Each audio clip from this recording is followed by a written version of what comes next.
I am Melody, 33 years old, and my parents kicked me out with exactly $200 and ignored my existence for 5 years. Then my sister stumbled across my name online and called them in tears. Suddenly, the daughter they abandoned was family again. Within one day, my phone would not stop ringing. 90 missed calls, endless messages. Before I continue this story, let me know where you are watching from in the comments below. Hit like and subscribe if you have ever had to stand up to family who underestimated your worth.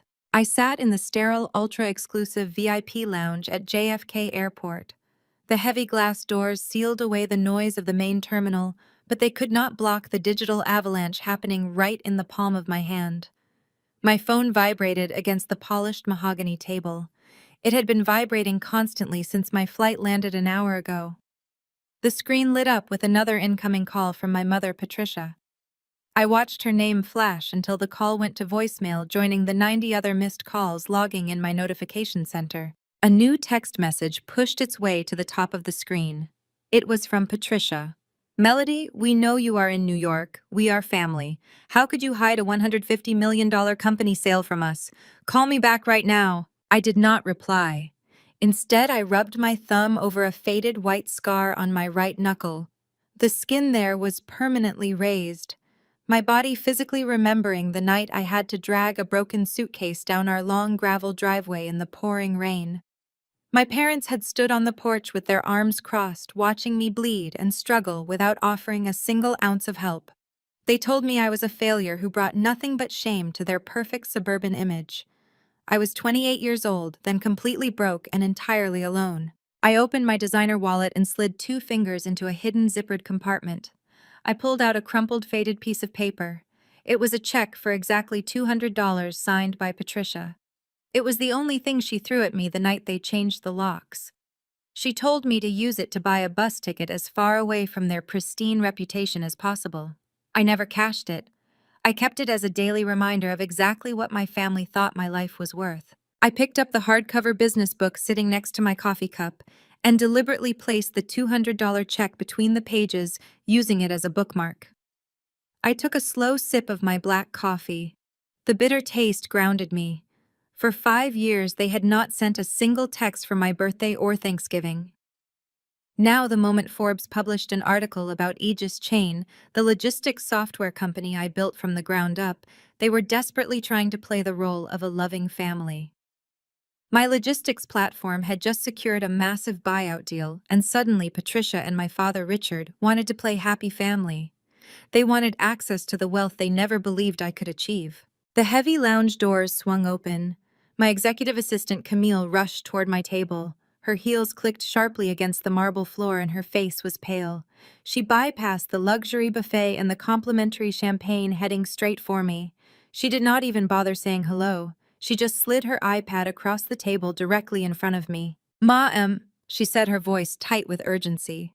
"You need to see this right now. Your brother-in-law DeAndre just issued a press release to every major financial news outlet on the East Coast." I looked down at the bright screen. DeAndre was an African-American venture capitalist who married my younger sister Brittany. He was a flashy Silicon Valley executive who loved the spotlight, constantly boasting about his wealth and his exclusive country club memberships. He was exactly the kind of man my parents worshipped. The headline on the iPad made the blood freeze in my veins. Apex Fund announces early stage seeding of Aegis Chain leading to $150 million acquisition. I read the subtext. DeAndre was publicly claiming that his venture capital firm had provided the initial seed money for my software company.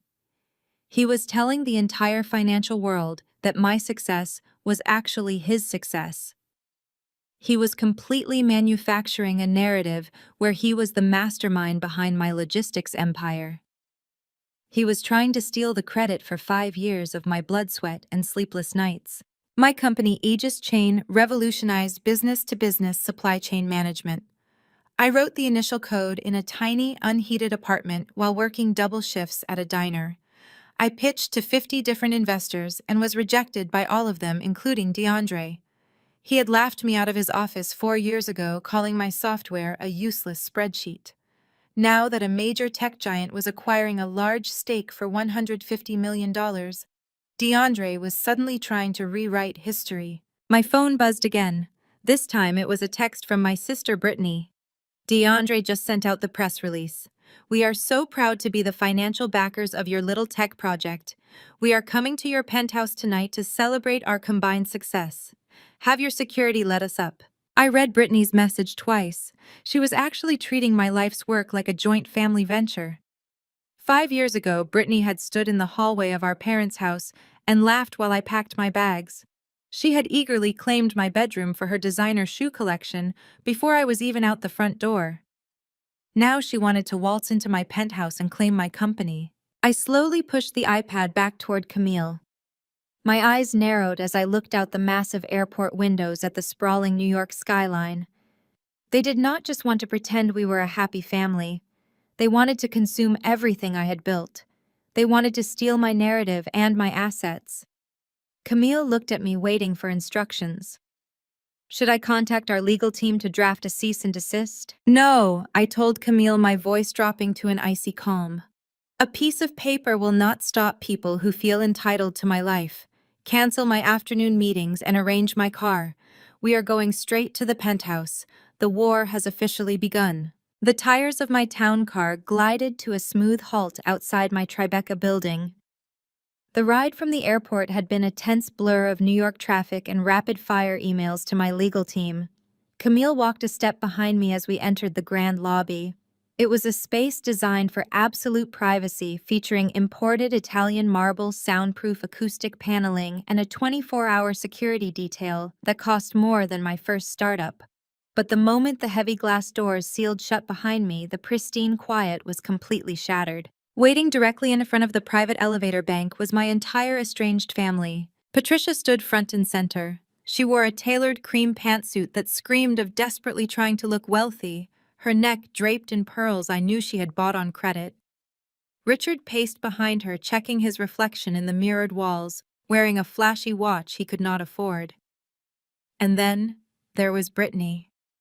My younger sister leaned against the mahogany concierge desk, dripping in so many interlocking designer logos. She looked like a walking billboard for financial insecurity. The night security guard stood stiffly beside his desk, his face flushed red. He stammered an apology the moment he saw my expression, explaining that they had claimed a life-or-death family emergency, and slipped him a thick envelope of cash to bypass the strict access protocols. Before I could even instruct the guard to call the police, Patricia spotted me. Her eyes widened in a display of theatrical joy that belonged on a daytime soap opera. She let out a high-pitched shriek and lunged forward, her arms wide open, aiming for a tearful performative reunion hug. I did not break my stride. I simply took one sharp, calculated step to the right, letting her stumble awkwardly past me. She caught her balance, her perfectly manicured hands grasping at empty air. Her face flashed with genuine anger for a fraction of a second before she forcibly smoothed it back into a wounded motherly pout. The last time you touched me, Patricia, you were shoving me out the front door so Brittany could turn my bedroom into a walk-in closet for her handbags, I said, my voice echoing off the marble walls, cold and completely steady. Do not touch me.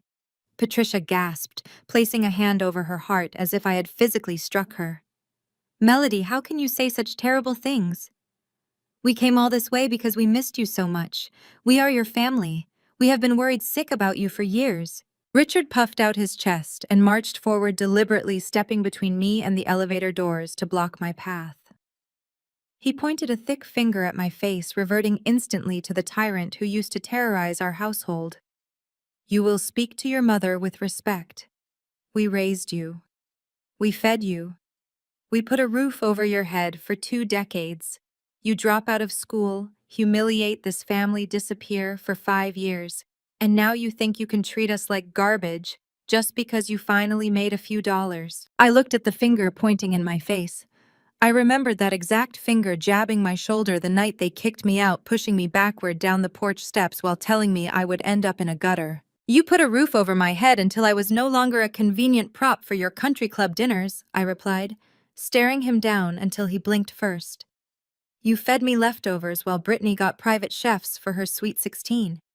You paid for her European vacations and told me to get a job scrubbing tables at the diner to pay for my own textbooks. You did not come here because you missed me, Richard. You came here because Forbes published my net worth this morning. Brittany pushed off the concierge desk, her heavy perfume filling the space between us and making the air feel thick. She crossed her arms, her diamond bracelets clinking together in a sharp, irritating rhythm.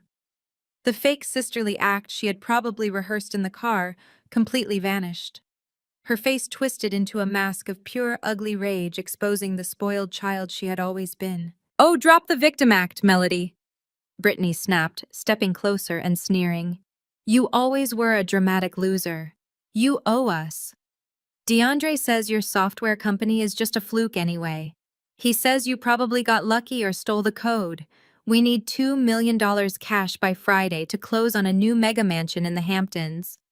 Give it to us, or we will tell the press you stole our family's money to start your business." The sheer audacity of her demand hung in the quiet lobby. She was not asking for a loan. She was not begging for help. She was outright extorting me in the lobby of my own building, entirely confident that the old family dynamics would force me to surrender. She actually believed the narrative DeAndre had fed her.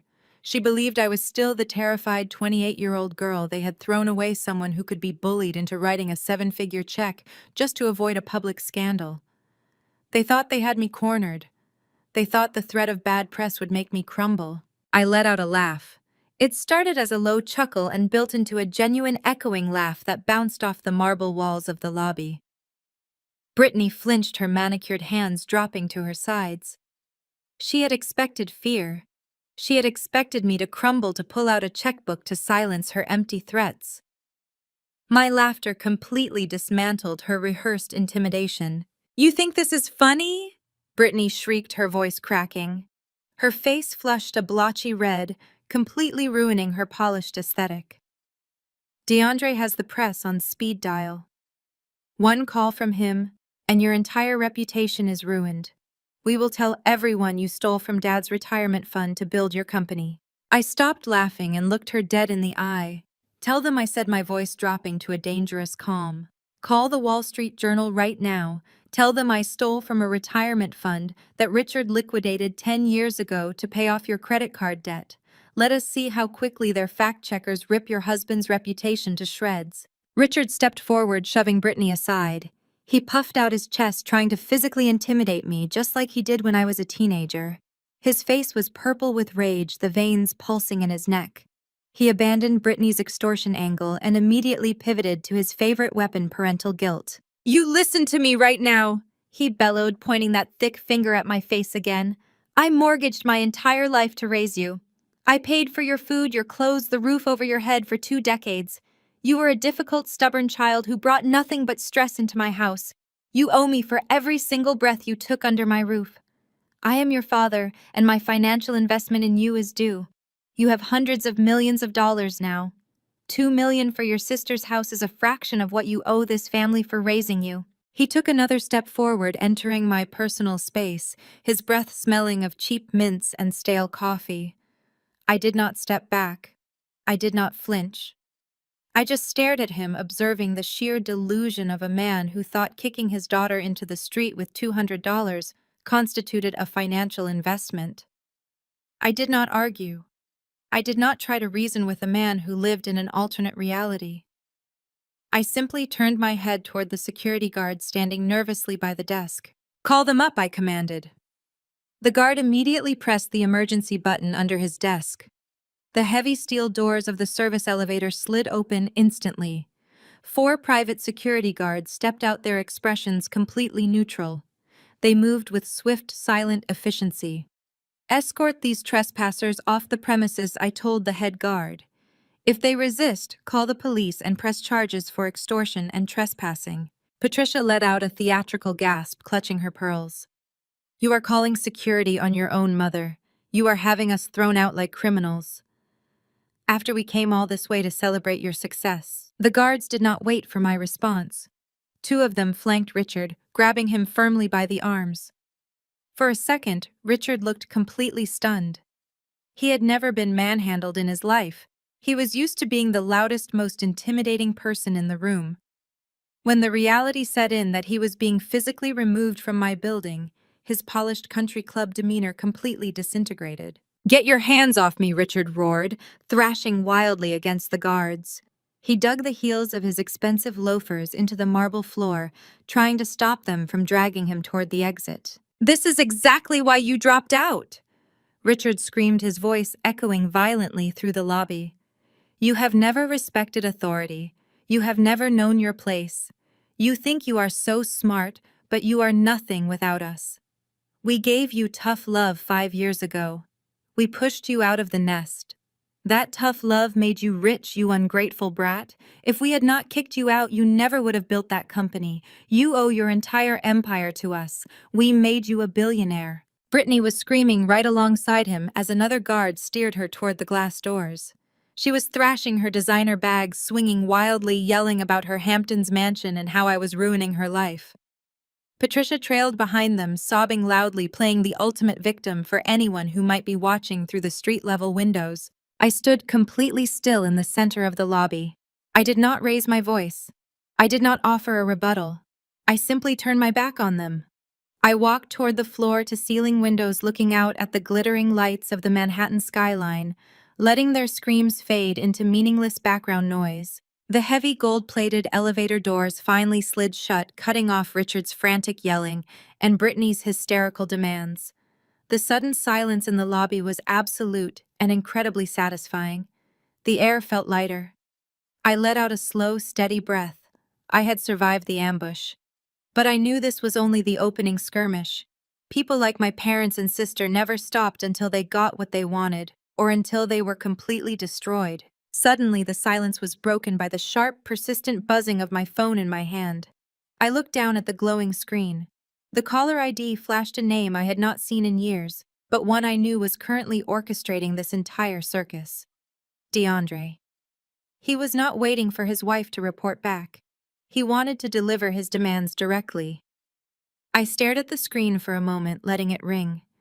I swiped the screen to accept the call and brought the phone to my ear, remaining perfectly quiet. I did not need to say hello. DeAndre's deep, arrogant voice immediately boomed through the speaker, dripping with the unwarranted confidence of a Silicon Valley fraud who thought he held all the cards. "Listen here," little sister, DeAndre said, his tone low and menacing. "You are going to write that $2 million check by Friday, or I am going to bury you." I held the phone to my ear, listening to the heavy, arrogant breathing on the other end of the line. The lobby of my building was finally silent again, the scent of Patricia's cheap perfume slowly filtering out through the ventilation system, but the toxicity of my family had just been replaced by a new, more dangerous predator. DeAndre did not sound like a man asking his sister-in-law for a favor. He sounded like a man who believed he held the entire world in the palm of his hand, and he was currently squeezing it. "I hear you had a little family reunion down there," DeAndre said, his voice dripping with condescension. The ambient noise of a bustling high-end restaurant clattered in the background behind him.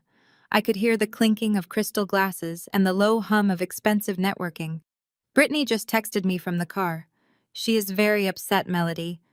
You really should learn how to treat your betters with some respect." I walked away from the lobby doors, my heels clicking a steady, unbothered rhythm against the marble floor as I headed toward the private elevator that led directly into my penthouse. "What do you want, DeAndre?" I asked, my tone completely flat. "I want to save your company," he replied smoothly. He let out a dark, booming laugh that vibrated through the phone speaker. "Let us cut the nonsense. I saw the Forbes article this morning. $150 million valuation for a supply chain software built by a college dropout. It makes for a cute underdog story, I will admit. But you and I both know how Silicon Valley really works. You are swimming in a shark tank, little sister. You do not have the pedigree. You do not have the backing. And most importantly, you do not have my protection." I stepped into my elevator and swiped my security keycard. The stainless steel doors glided shut. "What makes you think I need your protection?" I asked. "Because I run this industry." DeAndre snapped, his voice suddenly losing its playful edge. The arrogance thickened, turning sharp and aggressive. "You think Aegis Chain is invincible because you signed a few decent logistics contracts?" I sit on the board of 3 different enterprise shipping conglomerates. I play golf at Sand Hill Road with the very venture capitalists who fund your current integration partners. With one phone call, I can have your API blacklisted from every major tech platform in North America. I can tell my partners that your code is unstable, that your data privacy protocols are compromised, and that your company is a liability. I can bleed your valuation down to zero before the market even opens on Monday. The elevator shot upward, but my heart rate did not spike. I did not feel the blind panic he was so desperately trying to provoke. I just listened. In the business world, a man who talks this much is a man who is terrified of silence. He was showing his entire hand, detailing exactly how he planned to ruin me, and all it did was expose his own desperate need for control. You are threatening to destroy a $150 million enterprise over a down payment on a Hampton summer house, I said, keeping my voice perfectly level. That seems like an incredibly poor return on investment even for a venture capitalist. It is not just a house, DeAndre growled. It is an image. It is power. Brittany wants that estate, and my fund requires the optics of endless liquidity. I am closing a massive new investment round next month, and I need the press to see me buying prime real estate. You are going to wire $2 million to my holding account by Friday morning. We will classify it on the books as a consulting fee for strategic advisory services. It will look completely legitimate. You pay the fee and I let Aegis Chain keep its integrations. I will even let you come to my 5th anniversary party this weekend as a VIP guest. You can rub elbows with the real players. The elevator doors chimed and opened into my sprawling penthouse. Floor-to-ceiling windows offered a panoramic view of the Hudson River. The space was immaculate, quiet, and fiercely protected. I walked past the massive kitchen island and headed straight down the hallway toward my private office. "Are you extorting me, DeAndre?" I asked smoothly. Extortion is such an ugly word for the authorities. DeAndre laughed, a cruel, dismissive sound. Let us call it a family tax. You owe this family for abandoning them. You owe Brittany for all the grief you caused her when you dropped out and became a burden. Think of this $2 million as back pay. If you fight me on this, I will not just ruin your company. I will ruin you personally. Patricia and Richard are already furious. I will put them on every tech podcast and morning show in the country to cry about how their sociopathic daughter stole family funds to start her business. The court of public opinion will crucify you, and your buyers will pull out of the acquisition deal instantly. Pay the family tax, Melody. It is the cost of doing business. I stopped in the center of my office. The room was dark, illuminated only by the standby lights of my custom-built multi-monitor workstation. I will see you at the anniversary party, I said quietly. I knew you would see reason. DeAndre gloated, his ego audibly inflating through the receiver. Have your wealth manager contact my people tomorrow morning. Do not make me chase you. I ended the call mid-sentence. I tossed my phone onto the leather sofa and walked directly to my desk. I touched the biometric fingerprint scanner on the master keyboard. Instantly, 6 massive curved monitors flared to life, casting a stark blue glow across my face. I did not build a $150 million empire by being intimidated by loud men in expensive suits. I built it by knowing exactly where their weaknesses were hidden. I bypassed my standard corporate dashboard and opened a highly encrypted, heavily restricted financial portal. This was a dark web database utilized only by top-tier wealth managers and private equity liquidators, a system designed to track the quiet, suffocating debts of the ultra-rich.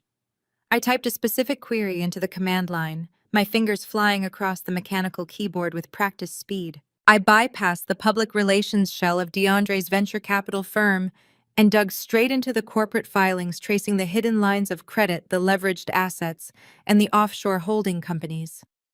A list of secure documents populated on my center screen. I ignored the public quarterly earnings reports and scrolled down to the restricted back-end filings. I clicked on a heavily guarded file named apex_fund_liabilities.pdf.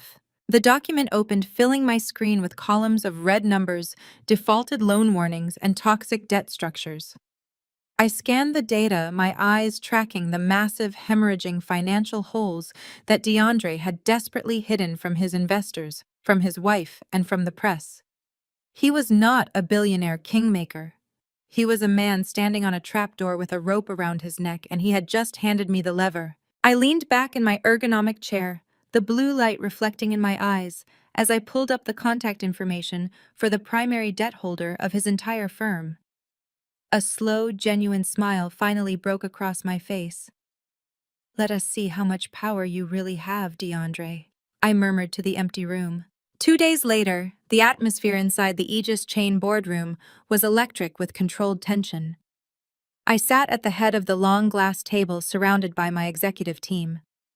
We were 48 hours away from finalizing the beta integration with Global Freight Logistics, a partnership that would solidify our dominance in the supply chain sector and trigger the final phase of our $150 million buyout. The projections on the smartboard glowed green, indicating a flawless rollout. Then my lead developer, a usually unflappable genius named Sam, burst through the frosted glass doors. He did not bother to knock. His face was the color of chalk. "Melody." Sam said, his voice tight. "Global Freight just pulled out." The entire boardroom fell dead silent. The green projections on the screen suddenly felt like a mockery. "Pulled out," I repeated, leaning forward. "What do you mean they pulled out?" "We have a signed letter of intent. We launched the API on Thursday." "They killed the API access 10 minutes ago," Sam replied, dropping a stack of printed emails onto the table. Their CTO sent a direct message. "They are citing quote-unquote unresolvable security vulnerabilities in our architecture. They are blocking our entire network from their system." I grabbed the printouts, my eyes scanning the corporate jargon. Unresolvable security vulnerabilities. It was a blatant lie. Our architecture was impenetrable. We had just passed a rigorous third-party audit with 0 red flags. This was not a technical failure. This was an assassination. "Who gave the order?" I asked, my voice dangerously quiet.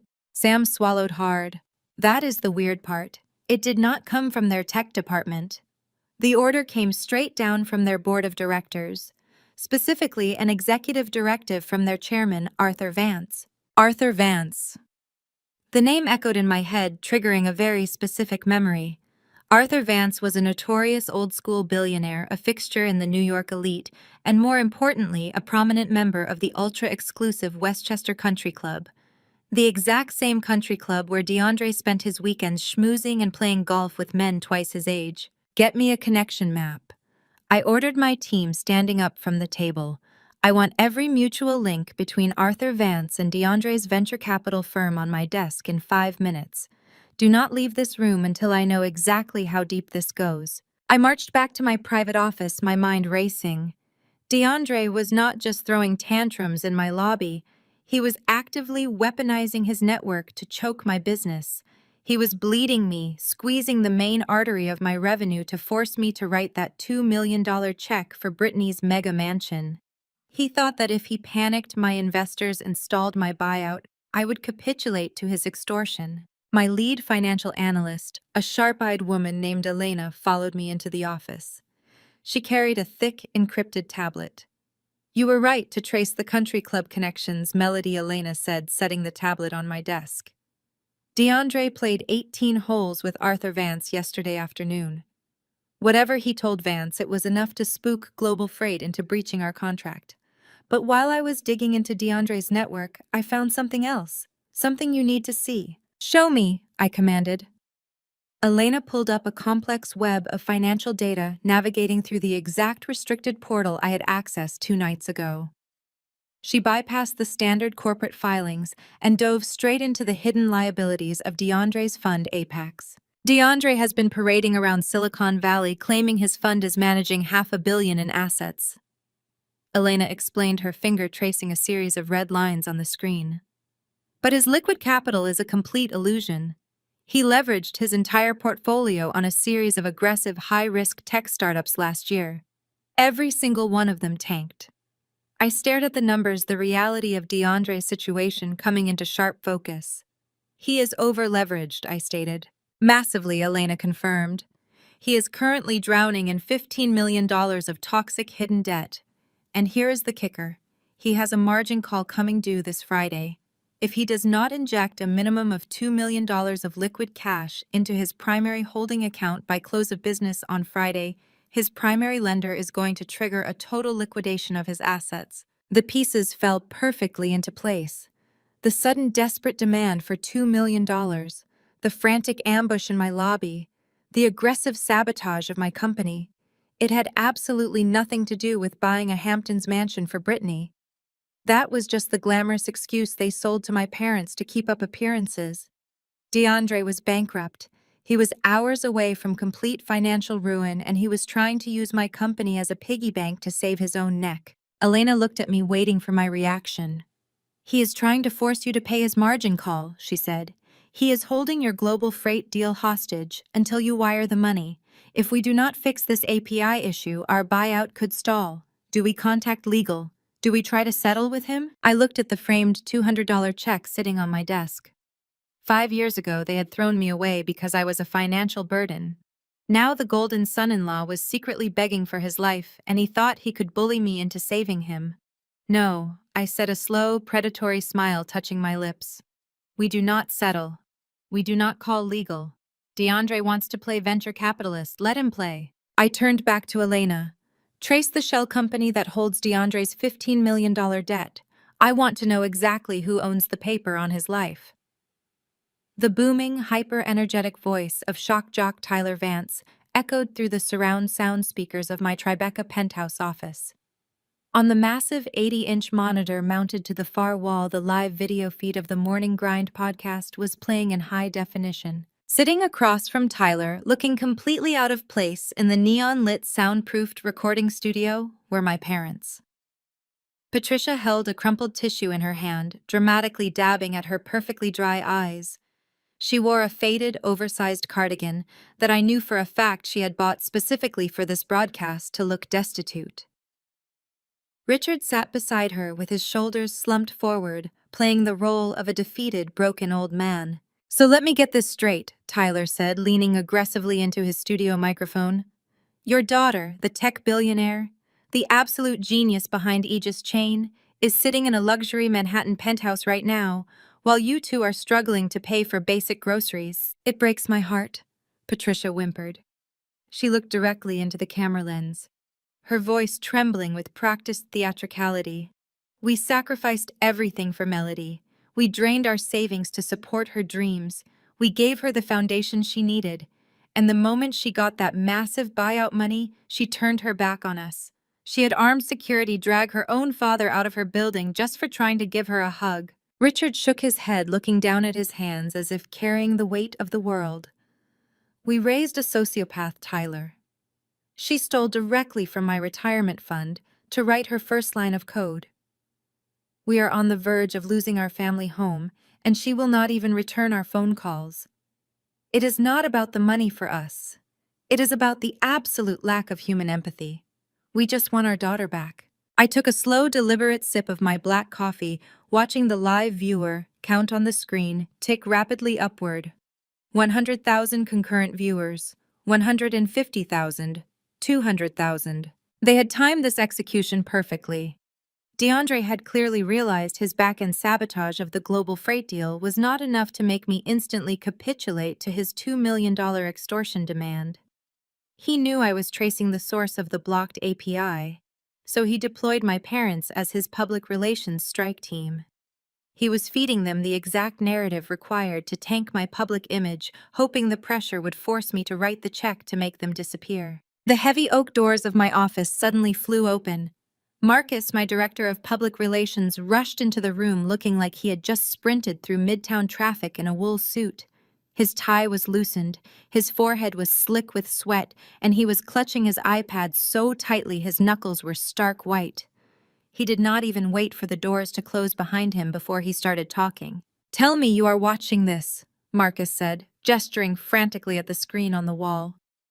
"Melody, this is an absolute disaster. The clip of your mother crying just hit the social media algorithms, and it is spreading like a wildfire. Every major tech blog is picking it up.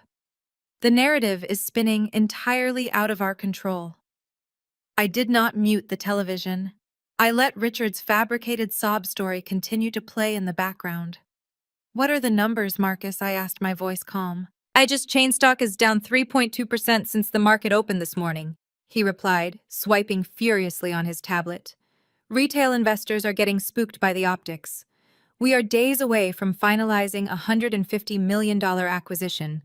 The last thing our buyers want is a CEO wrapped up in a nasty, highly public family embezzlement scandal.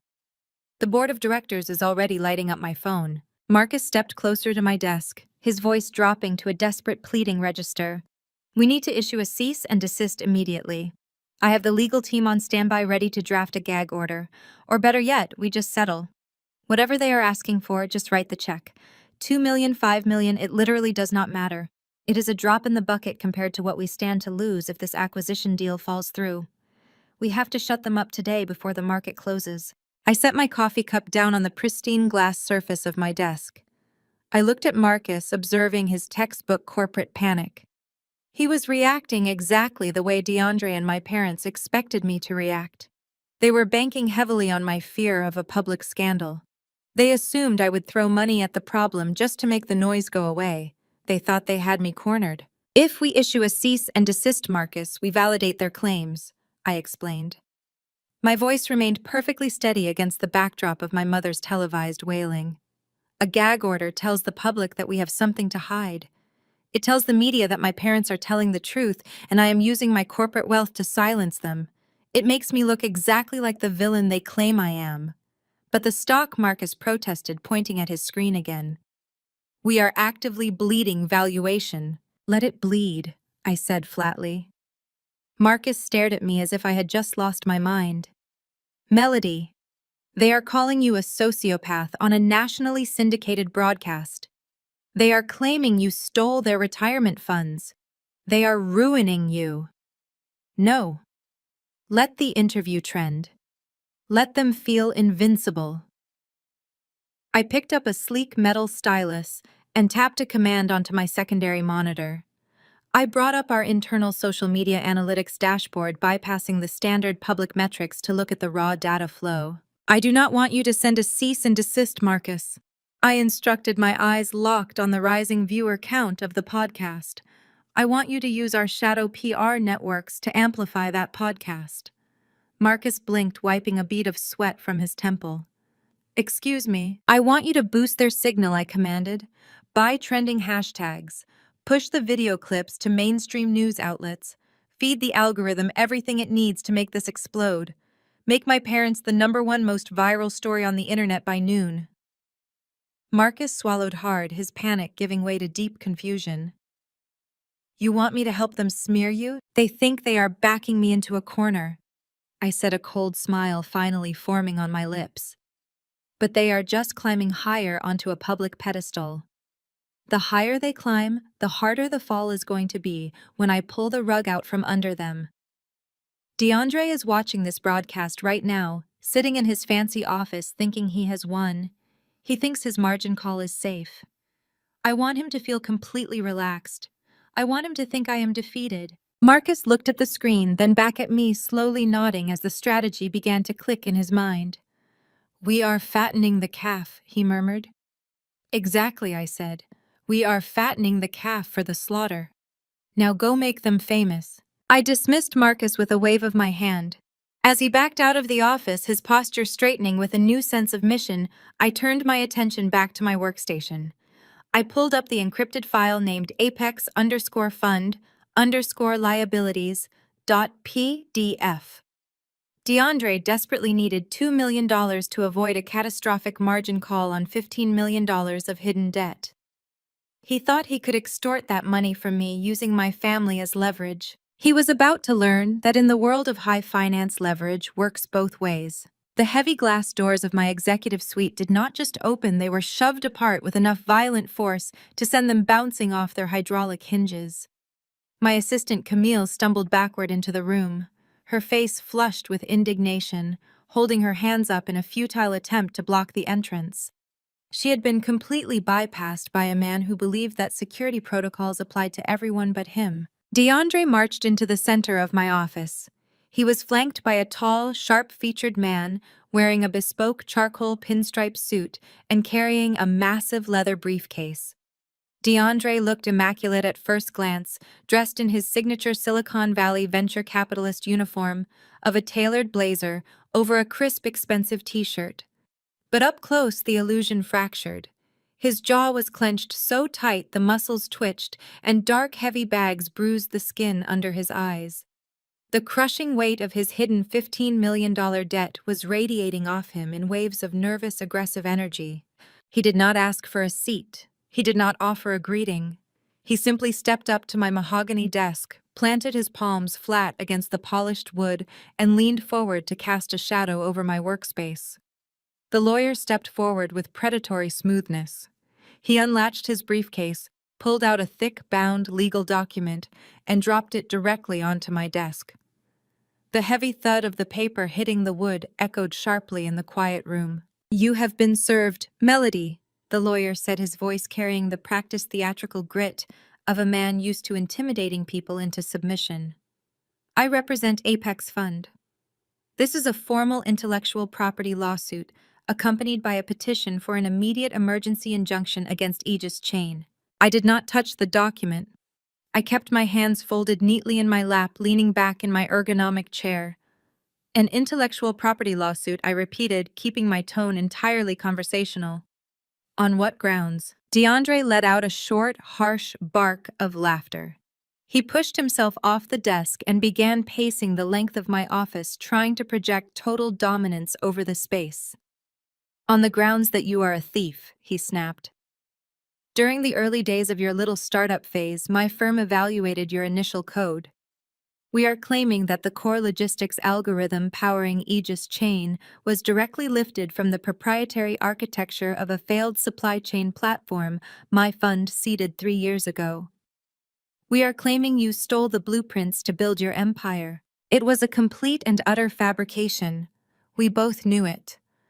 My code was entirely original, built from scratch during double shifts and sleepless nights. But DeAndre did not need the lawsuit to be legitimate. He only needed it to be loud. He only needed the legal filing to hit the public docket. A massive intellectual property dispute filed right in the middle of a $150 million corporate buyout would instantly freeze the acquisition. My buyers would panic, the lawyers would demand an immediate pause, and my entire deal would be locked in a legal purgatory for months. "It is a frivolous claim," I said, calmly maintaining direct eye contact with the lawyer. "Any judge will throw this out in discovery the moment my tech team opens our development logs." "Maybe," the lawyer replied with a slick, patronizing smile. "But discovery takes time. We will depose your entire engineering staff. We will subpoena every email, every line of code, and every server log you possess. We will drag this out through endless motions and appeals. By the time a judge officially clears your name, your buyout deal will be dead, your stock will be worthless, and your company will be bankrupt from the legal fees alone." DeAndre stopped pacing and moved back to my desk, leaning in close. His expensive cologne could not mask the sour scent of his own desperation. He thought he was executing a flawless corporate ambush. He thought he had me backed into a corner where I had absolutely no choice but to surrender.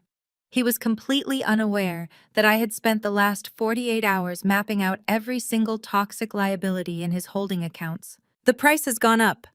Melody?" DeAndre growled, his voice dropping to a low, threatening register. $2 million was the family discount. "But since you decided to be stubborn and ignore my calls, the cost of doing business just doubled." He tapped his index finger aggressively against the cover of the lawsuit. "My firm is willing to offer you a settlement agreement today. We will withdraw the intellectual property claims and issue a public statement clearing Aegis Chain of any wrongdoing. I will even make a call to Global Freight and smooth over that little API integration issue you seem to be having. All you have to do is authorize a $5 million strategic investment from Aegis Chain directly into the Apex Fund." $5 million, I repeated slowly, letting the number hang in the air. "You want $5 million to make a fake lawsuit disappear? Consider it an absolute bargain," DeAndre sneered. "Have you checked the news today? Your parents are currently doing a media tour crying about how you left them destitute. Your stock is bleeding. Your reputation is taking a massive hit. You are in free fall, Melody. You need a lifeline, and I am standing right here holding it. I can make all of this go away by tomorrow morning. I looked at his bloodshot eyes. He needed that 5 million. He needed it because his lenders were coming for his throat on Friday morning. If he did not deposit liquid cash to cover his margin call, his entire venture capital firm would be seized and liquidated. He was a dead man walking, trying to use my bank account as a shield. DeAndre leaned even closer, his face inches from mine, his arrogance blinding him to his own impending destruction. "You're just a college dropout who got lucky." He spat, the venom in his voice fully exposed. "I run this industry. Sign the check and you can come to my 5th anniversary party this weekend as a VIP. I did not flinch. I did not blink. I stared right through his manufactured bravado, looking at the hollow, terrified fraud beneath the expensive suit. I reached across the desk, slowly picked up my silver fountain pen, and carefully placed the cap over the nib. The sharp click of the metal snapping into place cut through the heavy silence of the room. "I wouldn't miss your anniversary party for the world, DeAndre." DeAndre's smirk widened, stretching across his face with a sickening level of unwarranted confidence. He actually believed his performance had paralyzed me. He shot a triumphant, aggressive glance at his lawyer, buttoned his tailored blazer with a sharp tug, and turned on his heel. They marched out of the executive suite, their heavy footsteps echoing against the hardwood floors with the rhythm of an unearned victory. The frosted glass doors swung shut, sealing the room in a thick, vibrating silence. Camille, my assistant, immediately peeked her head through the doorway. Her eyes were wide with genuine panic, clearly expecting me to be in the middle of a catastrophic corporate meltdown. She stared at the bound legal document sitting like a toxic bomb on my desk. I gave her a single calm wave of dismissal. She nodded nervously and backed out, leaving me entirely alone with my thoughts. I sat perfectly still, processing the sheer audacity of the ambush. DeAndre thought throwing around fake legal jargon and waving a baseless intellectual property claim would force me to instantly surrender $5 million. He was projecting the classic illusion of a Silicon Valley titan, a master of the universe who could bend reality to his will. He was completely ignorant of the fact that I had already evaluated his entire financial existence. He was a hollow shell bleeding out from a series of disastrous startup investments. This lawsuit was not a show of strength. It was the desperate, flailing panic of a drowning man trying to use my company as a life raft. I did not waste a single second looking at the legal paperwork. I pushed the document aside and picked up my private encrypted line. This was a secured channel reserved for a very specific, highly classified tier of my operations. I dialed Elijah. Elijah was my primary wealth manager, a notoriously ruthless financial architect who operated out of a high-security office in Geneva. He did not manage standard mutual funds or safe retirement portfolios. He specialized in aggressive corporate acquisitions, hostile takeovers, and the total financial obliteration of my competitors. He was a weapon, and it was time to deploy him. Elijah answered on the first ring.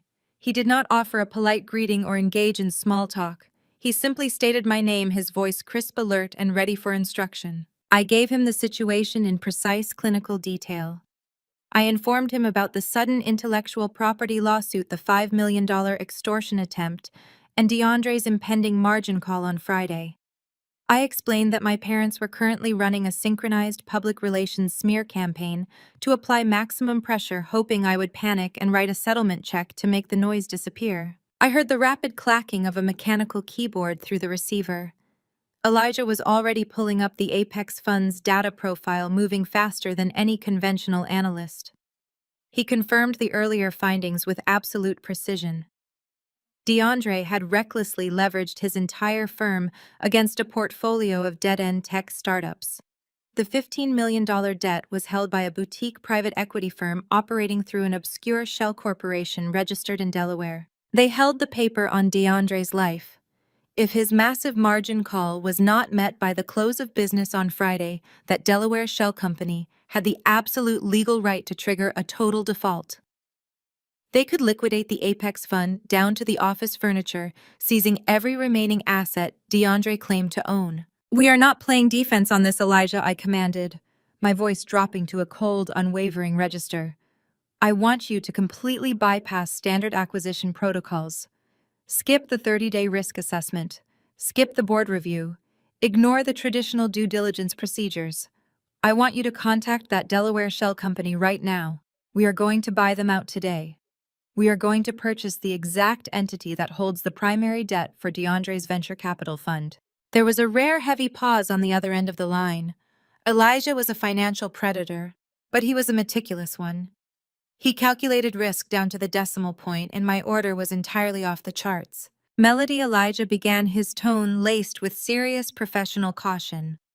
"Purchasing a distressed debt portfolio of this magnitude is a highly aggressive, incredibly dangerous maneuver. To bypass standard due diligence and force an immediate unannounced buyout, we have to offer them a massive premium. They know they are holding a toxic asset, but if we show up demanding a same-day acquisition, they will squeeze us for every single drop of liquid cash we can authorize. We are talking about tens of millions of dollars deployed upfront, completely unprotected by our usual corporate safety nets. It is an astronomical risk just to squash a rival." I stood up from my desk and walked over to the floor-to-ceiling windows looking out over the sprawling Manhattan skyline. DeAndre and my parents had spent years treating me like a burden, an inconvenience, a failure who would never amount to anything more than a cautionary tale. Now they were actively trying to sabotage a $150 million buyout to save a man who had built his entire career on a foundation of complete lies. They had gone on national podcasts to call me a sociopath. They had ambushed my lobby. They had threatened my life's work and my hard-earned reputation. Buying this distressed debt meant I would personally own DeAndre. I would become his primary creditor. I would be the one holding the absolute trigger on his margin call. When Friday arrived, he would not be answering to an anonymous bank or a faceless private equity firm. He would be answering to me. I would hold the definitive power to liquidate his firm, strip him of his unearned wealth, and expose him to the entire industry as a complete and utter fraud. I turned back to my desk and looked at the small, cheap frame sitting near my monitor. Inside the glass was the uncashed $200 check my mother had handed me at Gate 24 of the airport when I was 15 years old. It was the physical manifestation of my abandonment. It was the exact pathetic price they had placed on my worth as a human being. They had given me $200 and expected me to disappear into the background while my mother lived a life of luxury with her new husband and his children. They had completely underestimated the fire that single act of profound betrayal had ignited inside me. I stared at the framed check, a profound sense of clarity washing over me. The fear and panic they expected to see were completely absent, replaced by a cold, calculating determination to finish this war they had foolishly started. I gripped the phone tightly. "Execute the purchase. Let's bring down the house." The ocean breeze rolling off the Atlantic did nothing to cut the stifling arrogance radiating from the Hamptons estate. DeAndre and Brittany had pulled out all the stops for their 5th anniversary. The property was a sprawling glass and white stucco mega mansion sitting on 2 acres of prime beachfront real estate. A fleet of rented Ferraris, Lamborghinis, and vintage Aston Martins lined the crushed gravel driveway, glittering under the late afternoon sun.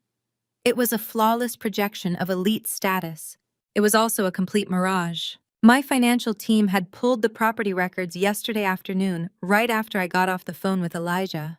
DeAndre was dropping $50,000 a night to rent this estate, all while Brittany paraded around high society, claiming they had just closed on the deed. They were literally financing their own illusion with the last drops of borrowed capital before their entire house of cards collapsed. The sheer audacity of their performance was almost impressive. My chauffeured Maybach glided seamlessly past the line of flashy sports cars, coming to a smooth stop at the grand portico. The valet, a young kid in a crisp white uniform, rushed forward to open my door. I stepped out onto the pristine paving stones, feeling the weight of the humid summer air. I had not come to play the part of the obedient invisible sister. I wore a custom floor-length silk crepe gown in a deep midnight navy. It had no heavy sequins, no ostentatious logos, just pure architectural elegance that draped perfectly against my frame. It was the kind of understated, ruthless luxury that screamed real power. Around my neck rested a single flawless diamond pendant, a quiet testament to the empire I had built with my own two hands. The front lawn was swarming with Silicon Valley tech bros, venture capitalists, and New York socialites sipping vintage champagne from crystal flutes. A live string quartet played classical music on the patio, the sound drifting over the manicured hedges. I walked toward the towering mahogany double doors, my heels clicking rhythmically against the stone. I felt completely detached from the superficial theater happening around me. Less than 24 hours ago, Elijah had executed the purchase order in Geneva. The wire transfer had cleared. Aegis Chain now officially owned the Delaware Shell Company. I was no longer just Melody, the discarded daughter. I was the sole proprietor of DeAndre's $15 million toxic debt. I owned the paper on his life, and he was currently drinking champagne right over the trap door.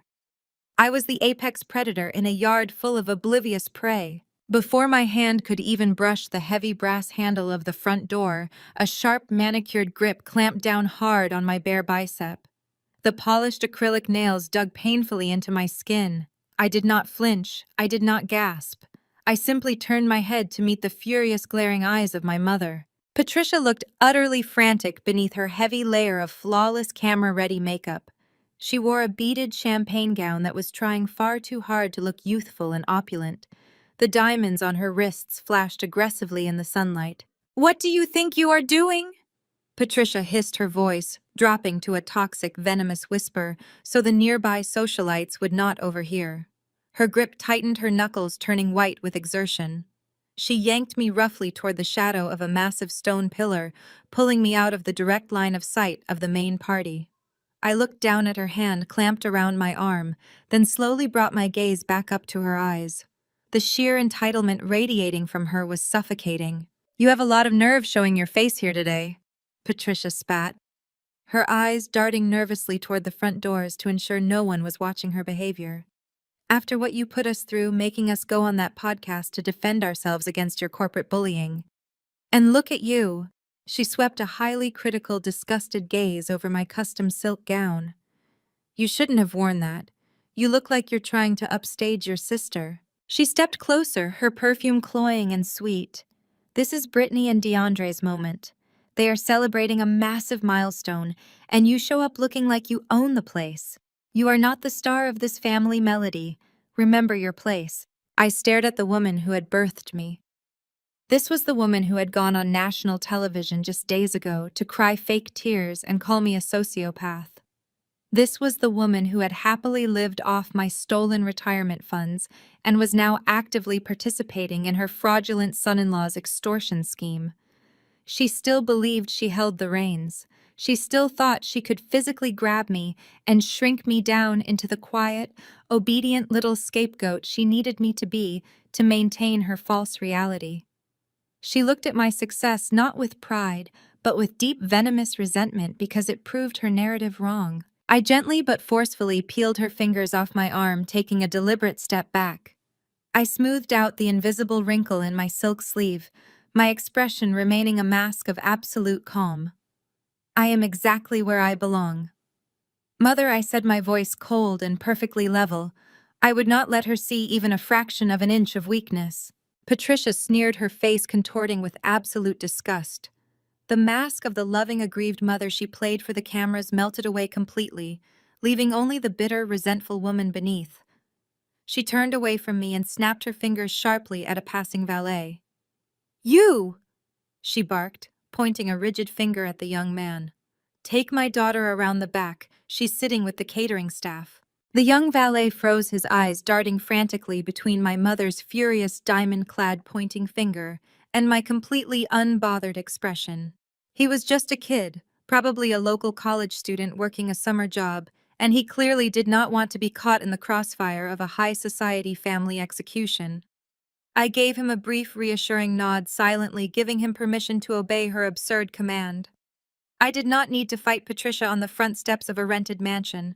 I had already won the war. Right this way, Miss the valet mumbled, his face burning bright red as he gestured toward a narrow, crushed stone walkway completely hidden behind a towering wall of sculpted privacy hedges. I followed him away from the sunlit grand entrance, leaving behind the popping flashbulbs and the orchestrated chorus of fake laughter. We walked down the shaded service path, the sound of the string quartet fading as the chaotic percussive noises of a commercial kitchen grew louder. We entered the massive open-air party pavilion, through a canvas service flap, completely bypassing the glittering oceanfront terrace where the Silicon Valley elite and New York power brokers were currently mingling. The valet led me to my assigned seat. It was a masterpiece of petty humiliation. The table was a tiny, wobbly high top shoved literally inches from the heavy wooden swinging doors of the catering kitchen. It was draped in a plain white linen cloth that already sported a fresh coffee stain.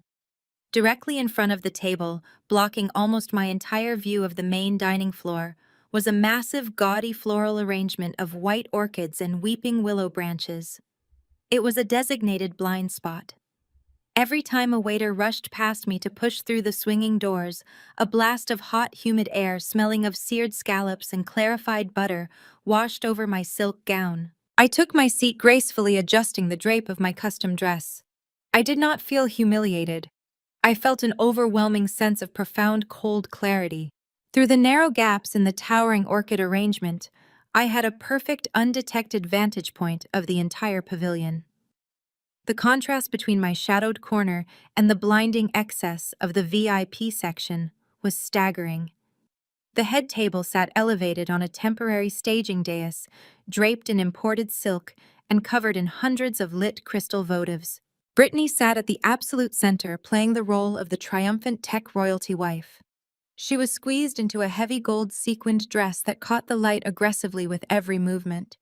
She was laughing too loud, her head thrown back, clinging to DeAndre's arm as if holding on for dear life. DeAndre sat beside her, projecting the illusion of total dominance. He held a crystal tumbler of scotch, holding court with a group of heavy-hitting venture capitalists and a few prominent local politicians. But from my hidden vantage point, I could see the truth. I could see the rigid tension in his jaw. I could see the way his fingers tapped frantically against the linen tablecloth when he thought no one was looking. I watched him shake hands with a senior partner from a rival private equity firm, his smile stretched so tight it looked like a grimace. He was sweating through his bespoke suit, terrified that his financial death sentence was ticking down to zero. My parents, Patricia and Richard, flanked the happy couple, soaking up the proximity to power.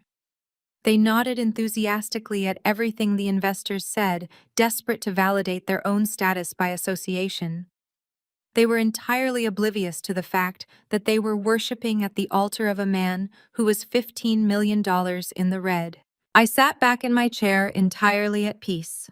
I watched a young waiter frantically balance a tray of champagne flutes, almost tripping over the leg of my wobbly table.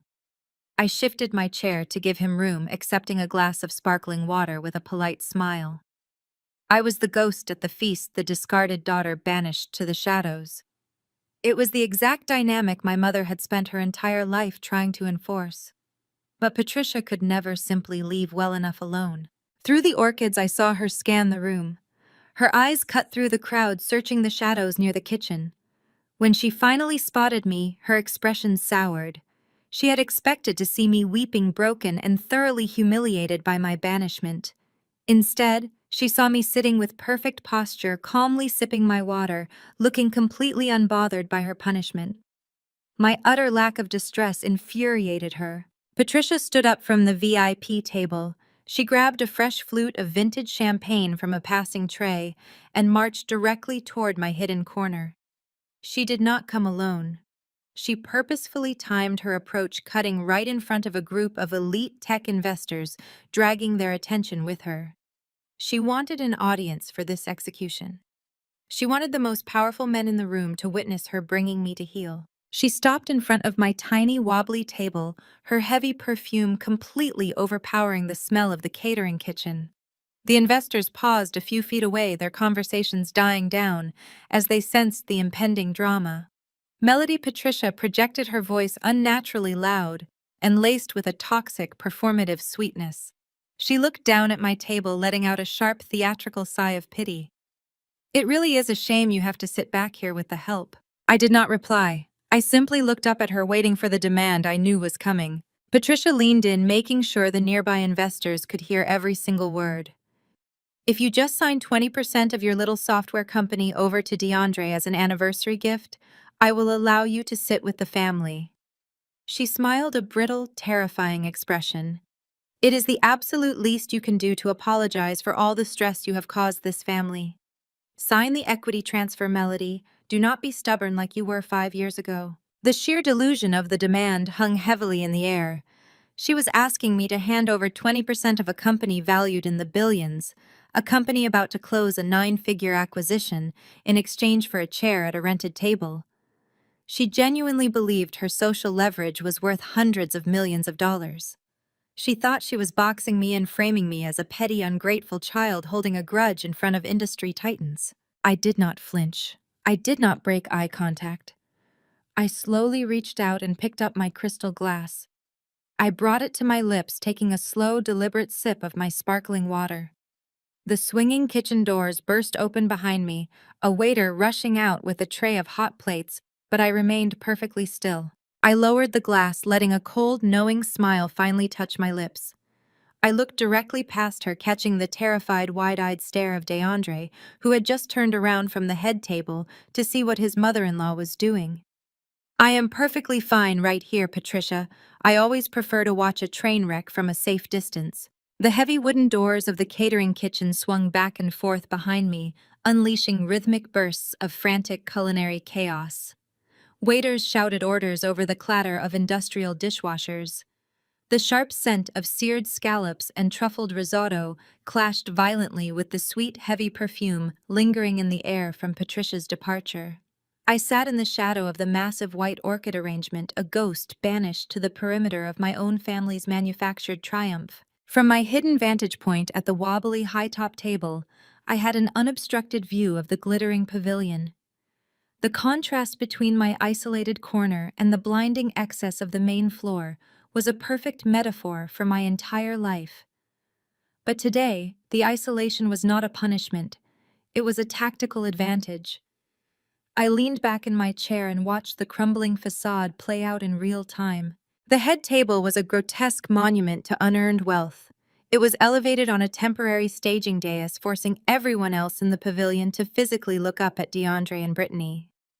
They were surrounded by a carefully curated audience of aggressive venture capitalists, easily impressed socialites, and local politicians desperate for campaign donations.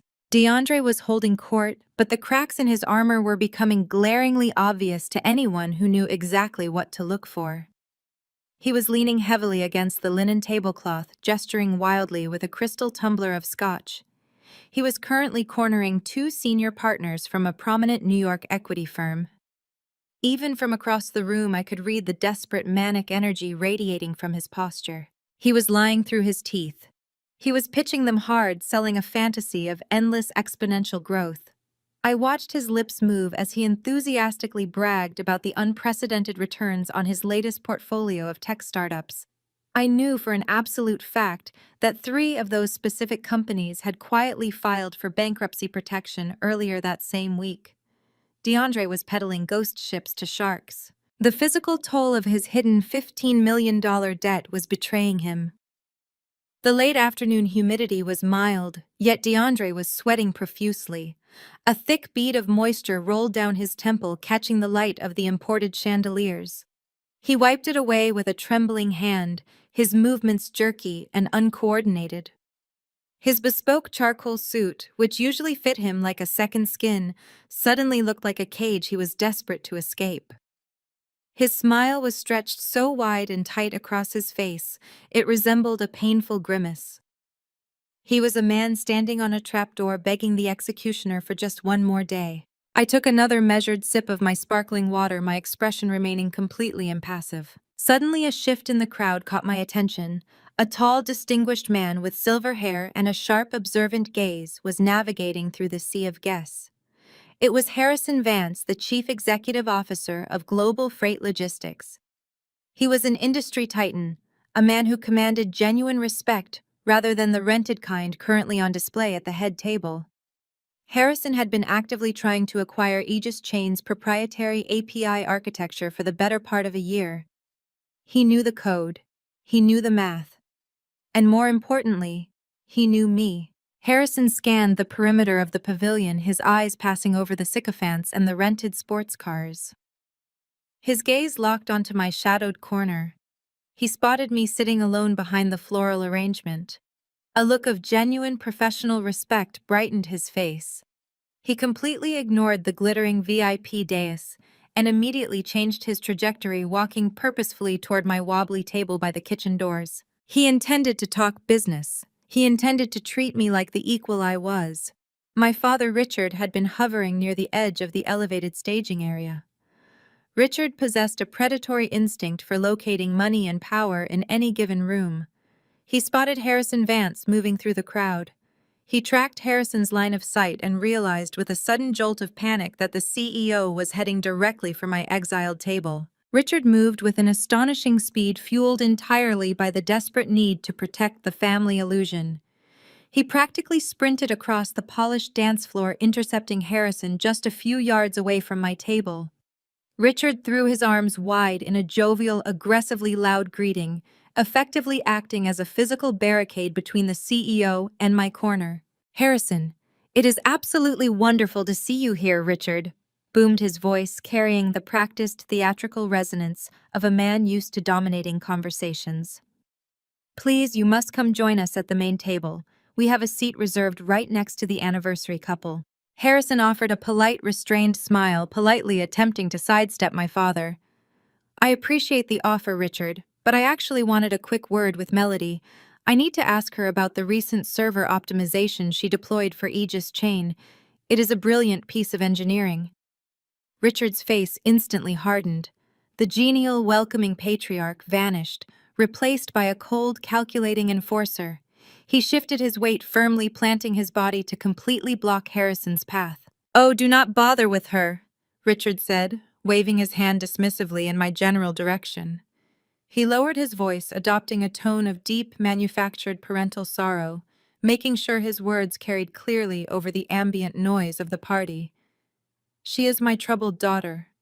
She means well, but her mental health has always been a very fragile thing.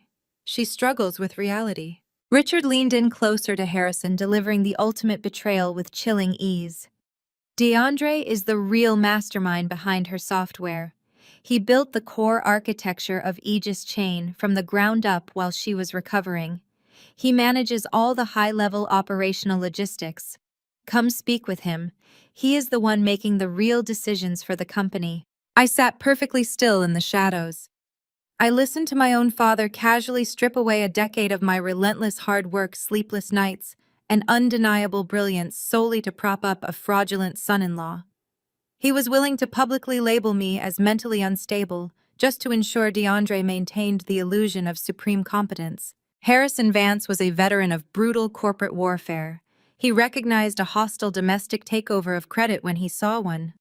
He looked at Richard, his expression turning deeply skeptical. He looked past my father's shoulder, meeting my eyes directly through the gaps in the white orchids. He saw my absolute composure. He saw the complete absence of the fragility Richard had just described. But Harrison was at a social event, and a man of his stature did not engage in public domestic disputes. He gave me a sharp, respectful nod of professional acknowledgement, conceding the moment. He allowed Richard to guide him away toward the sweating, desperate fraud at the head table. I did not feel a single ounce of hurt. The capacity to be wounded by my family had been burned out of me a long time ago. A sharp, singular vibration pulsed aggressively against my left wrist. I set my crystal glass down on the table. I slowly turned my arm. The sleek, dark screen of my smartwatch illuminated in the shadows, displaying a stark, highly encrypted notification from Elijah in Geneva. The message was brief, clinical, and absolutely devastating. The international wire transfer had cleared the final regulatory hurdle.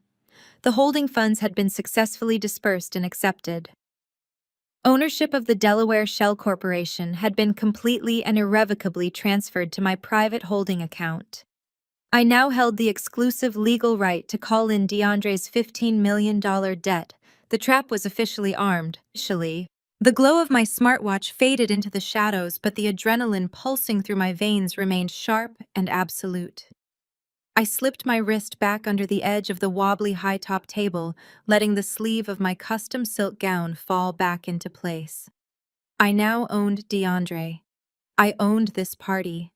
I owned the very ground he was standing on.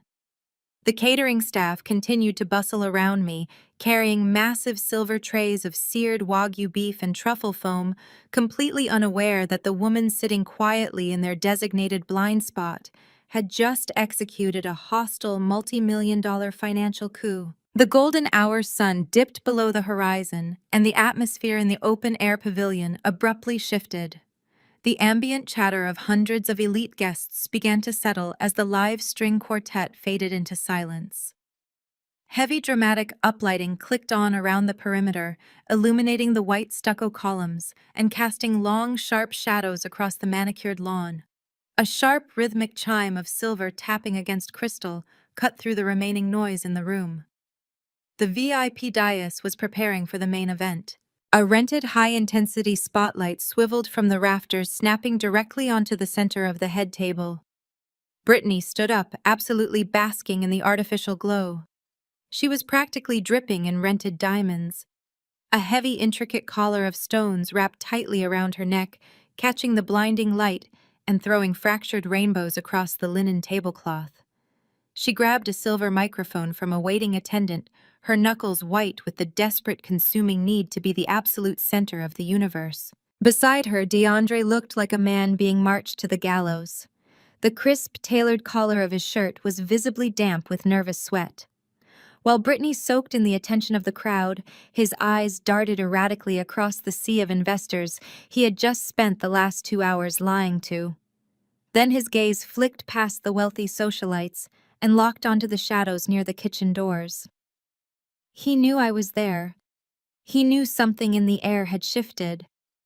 But Brittany, completely oblivious to her husband's impending financial execution, brought the microphone to her glossy lips with a bright manufactured smile. "Welcome, everyone," Brittany purred, her voice amplified and echoing across the sprawling beachfront estate. Her tone was laced with a sickeningly sweet, artificial humility, designed to mask her overwhelming arrogance. 5 years. They told us that building an empire would be hard, but when you are married to a true visionary, the impossible just becomes your everyday reality. She paused, waiting for a smattering of polite applause from the venture capitalists and politicians scattered across the lawn. She placed a manicured hand dramatically over her heart, closing her eyes for a brief second of theatrical emotion. "I want to raise my first glass to my incredible, brilliant husband, my billionaire." She let the word hang heavily in the air, feeding on the absolute lie, projecting it out to the very people DeAndre owed his life to. "You built the Apex Fund from nothing into an industry titan. You provided this breathtaking home for us. You are the definition of true unyielding success." I watched from my dark corner, gently swirling the ice in my water glass. The sheer scale of her delusion was breathtaking. She genuinely believed the rented Maybach, the leased mega mansion, and the heavily leveraged designer jewelry were undeniable proof of her superiority. She had spent her entire life trying to prove she was better than me, and she was currently using a man $15 million in the red as her ultimate trophy. But praising DeAndre was never going to be enough. For Brittany, elevating herself always required stepping directly on my neck. She needed a stark contrast. She needed a victim to highlight her own fictional victory. She turned her body, the heavy gold sequins of her dress scraping together audibly over the microphone. She raised her glass and pointed a rigid diamond-clad finger directly past the sea of elegant tables, aiming straight at the swinging wooden doors of the catering kitchen. And tonight, Brittany projected her tone, shifting seamlessly from syrupy sweet to sharp biting and patronizing. "I want to raise a very special glass to someone hiding in the back. My older sister Melody. The spotlight operator, confused, but following her dramatic gesture, swung the heavy beam awkwardly toward the service entrance.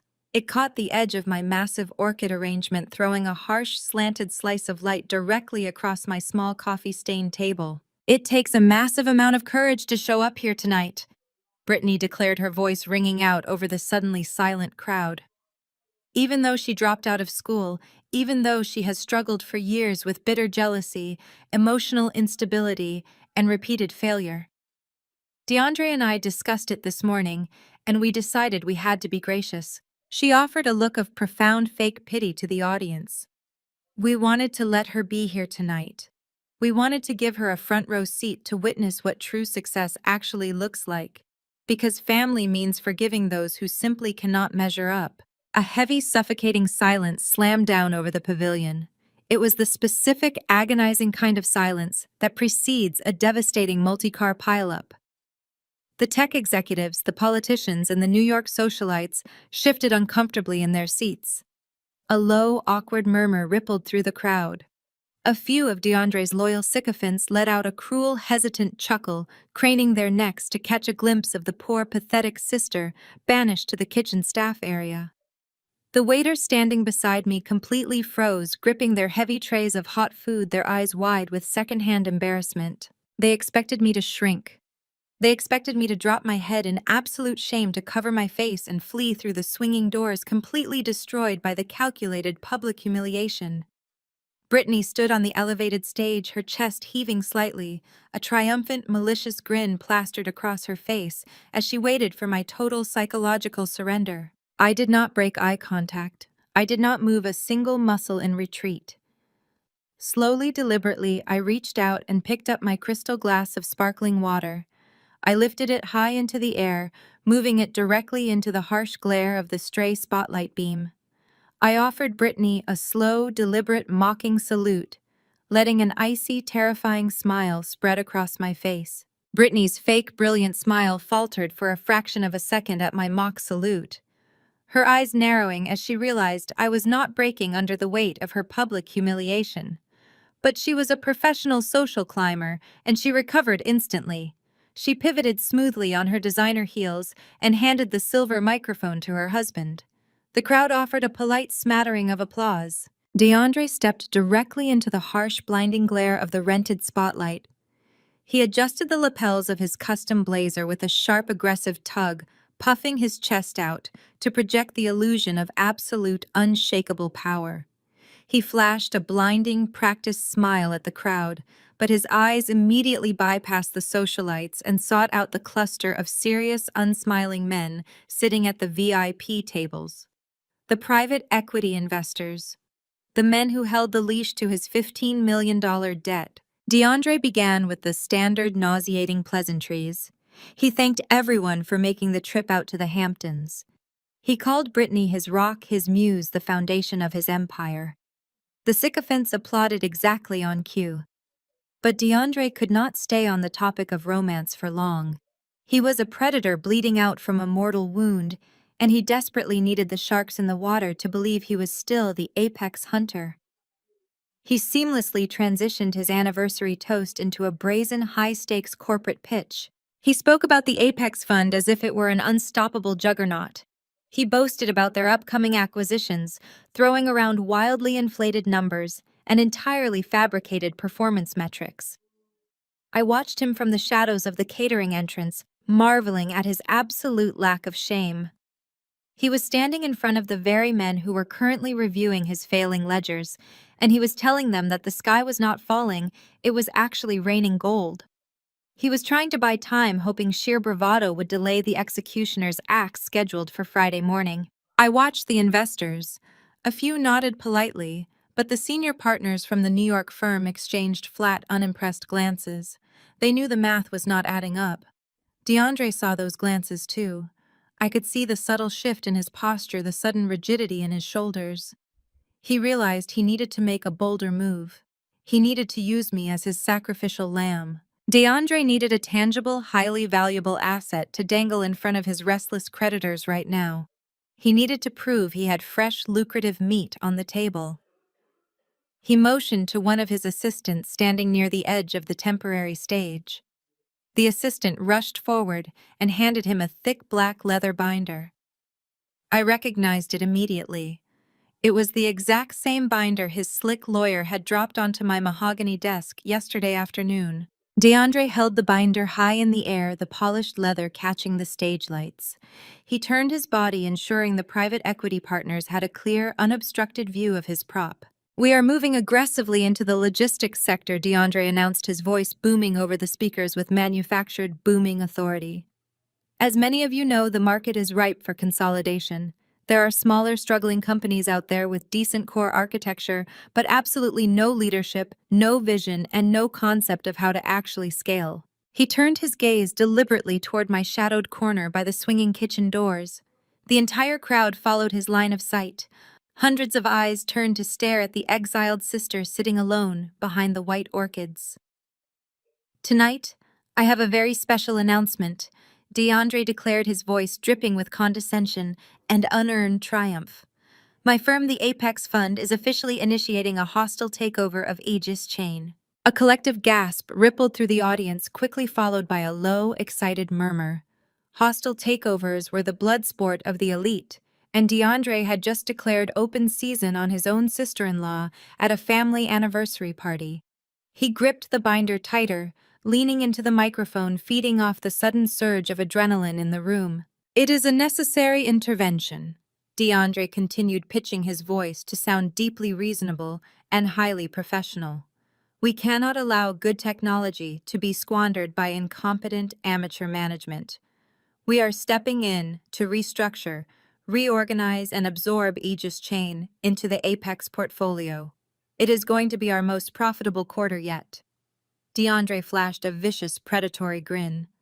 He played directly to my parents, who were practically vibrating with pride at the head table. "Because in this family, we don't let assets go to waste." The pavilion erupted. Patricia led the charge, standing up and clapping enthusiastically, her diamond bracelets catching the light as she beamed at her son-in-law. Richard raised his scotch glass high in the air, cheering wildly for the man who was publicly attempting to steal his own daughter's life work. Brittany looked positively radiant, completely thrilled that my public humiliation was the crown jewel of her anniversary celebration.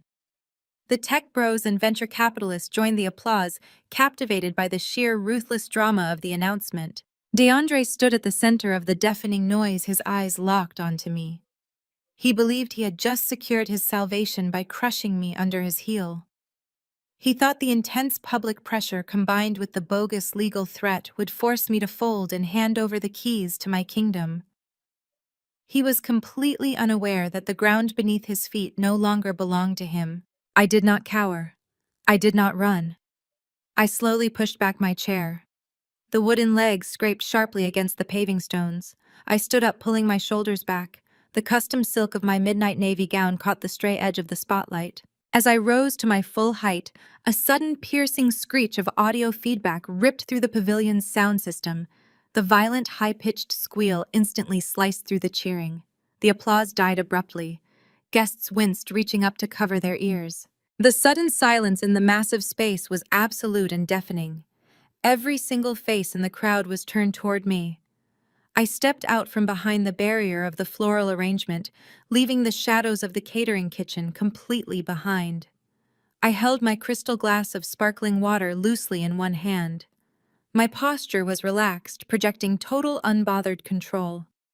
I locked eyes with DeAndre. His triumphant smirk faltered, replaced by a sudden creeping flash of genuine uncertainty. "A takeover?" I asked, my voice carrying clearly across the quiet, tense pavilion without the need for a microphone. "That's fascinating, DeAndre." The echo of my voice hung in the dead air of the pavilion, sharp and resonant, instantly slicing through the thick fog of unearned applause. I did not wait for an invitation. I simply pushed my chair back, the wooden legs scraping loudly against the stone patio, and began to walk. The crisp rustle of my custom midnight navy silk gown sounded deafening in the sudden suffocating quiet. I did not rush.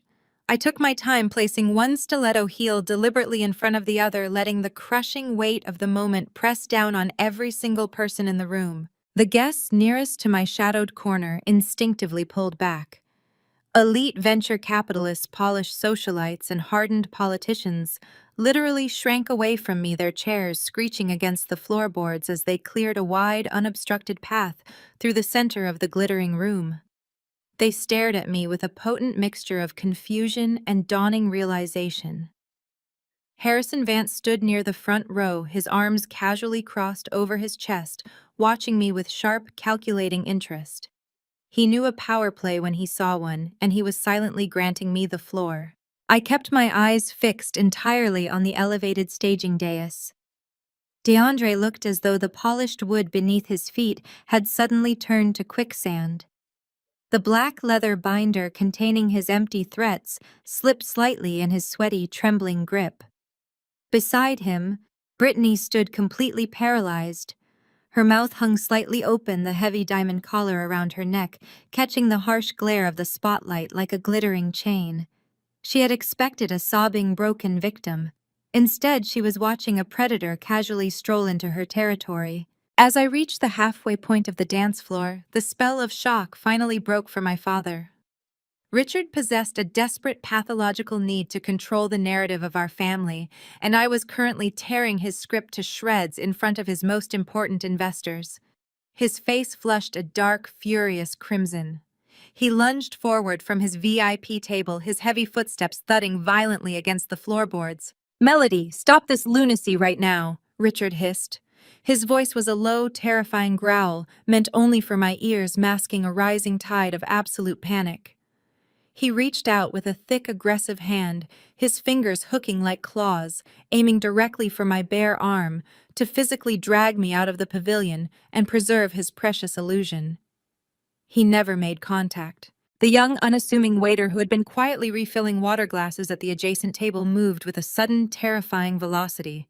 He dropped his silver pitcher, the water splashing harmlessly across the stone, and intercepted my father in a blur of calculated motion. A second man who had been standing near the catering flap holding a tray of champagne flutes abandoned his post and flanked Richard from the opposite side. These were not local college kids working a summer catering job. They were highly trained private security professionals I had contracted out of a top-tier firm in Geneva, seamlessly integrated into the event staff for exactly this scenario. Within the span of 2 seconds, my father was completely neutralized. The first guard locked a vice-like grip around Richard's wrist, twisting his arm back down to his side with clinical bruising precision. The second guard stepped squarely into Richard's path, placing a firm, immovable hand flat against his chest, pinning him securely against the edge of a vacant table. "Sir, I need you to remain exactly where you are," the guard stated.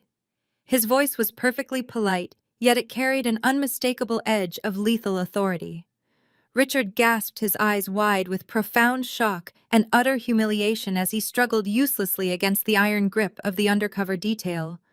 Patricia let out a sharp, breathless cry from her seat, half rising before freezing in absolute terror at the sight of her domineering husband being physically restrained by the help. I did not break my stride. I did not even look back at the man who had just attempted to publicly dismiss me as mentally unstable. I simply kept walking, leaving my father trapped red-faced and utterly powerless in his rented tuxedo. I reached the front of the pavilion, but bypassed the center stairs leading up to the head table. I had no desire to stand on their fabricated pedestal. Instead, I veered sharply to the left, stepping into the cramped, dimly lit space of the main audiovisual booth, tucked discreetly beside the stage. The hired AV technician, a young guy wearing a black headset and a panicked expression, jumped as I encroached on his workspace. "Hey, you absolutely cannot be back here," he stammered frantically, reaching out to block the main mixing console. A third member of my security detail materialized from the heavy shadows behind the stage curtain. He simply placed a large, heavy hand on the technician's shoulder and gave a single definitive shake of his head. The technician swallowed hard, immediately raised his hands in surrender, and rolled his chair backward, yielding the terminal. I stepped up to the master control deck. The glowing digital sliders and colorful mixing buttons illuminated my face in the dark booth. I unclasped my small silk clutch. Bypassing the lipstick and the compact mirror, my fingers closed around the cold, smooth metal of a sleek black USB drive. It was not just a storage device. It was a digital guillotine holding the culmination of a 6-month forensic financial investigation compiled by the most ruthless corporate espionage firm in Europe. I leaned forward and plugged the drive directly into the primary port of the master projector system. I quickly tapped a sequence of commands into the digital interface, forcefully overriding the pre-programmed anniversary slideshow. Behind DeAndre and Brittany, the massive high-definition LED screens suddenly glitched. The elegant swirling gold letters of the Apex Fund logo fractured into jagged lines of static. The massive screens flashed blindingly white for a fraction of a second, casting a harsh, unforgiving light over the terrified faces of the anniversary couple before plunging the entire stage backdrop into total darkness. The crowd gasped. The sound escalated into a wave of anxious electric whispers. DeAndre spun around, staring at the blank screens behind him, raw, unadulterated panic finally shattering his arrogant facade. He looked back at the crowd, his chest heaving desperately, searching for his tech team, his lawyers, anyone who could stop the impending disaster. But there was no one coming to save him. I picked up a spare wireless microphone resting on the edge of the soundboard. I flicked the power switch, watching the small green indicator light blink to life. I stepped out of the AV booth, positioning myself at the very edge of the stage, perfectly illuminated by the ambient glow of the silent pavilion. I looked up at my brother-in-law, watching the final pathetic traces of his false empire crumble to dust before my eyes. I brought the microphone to my lips.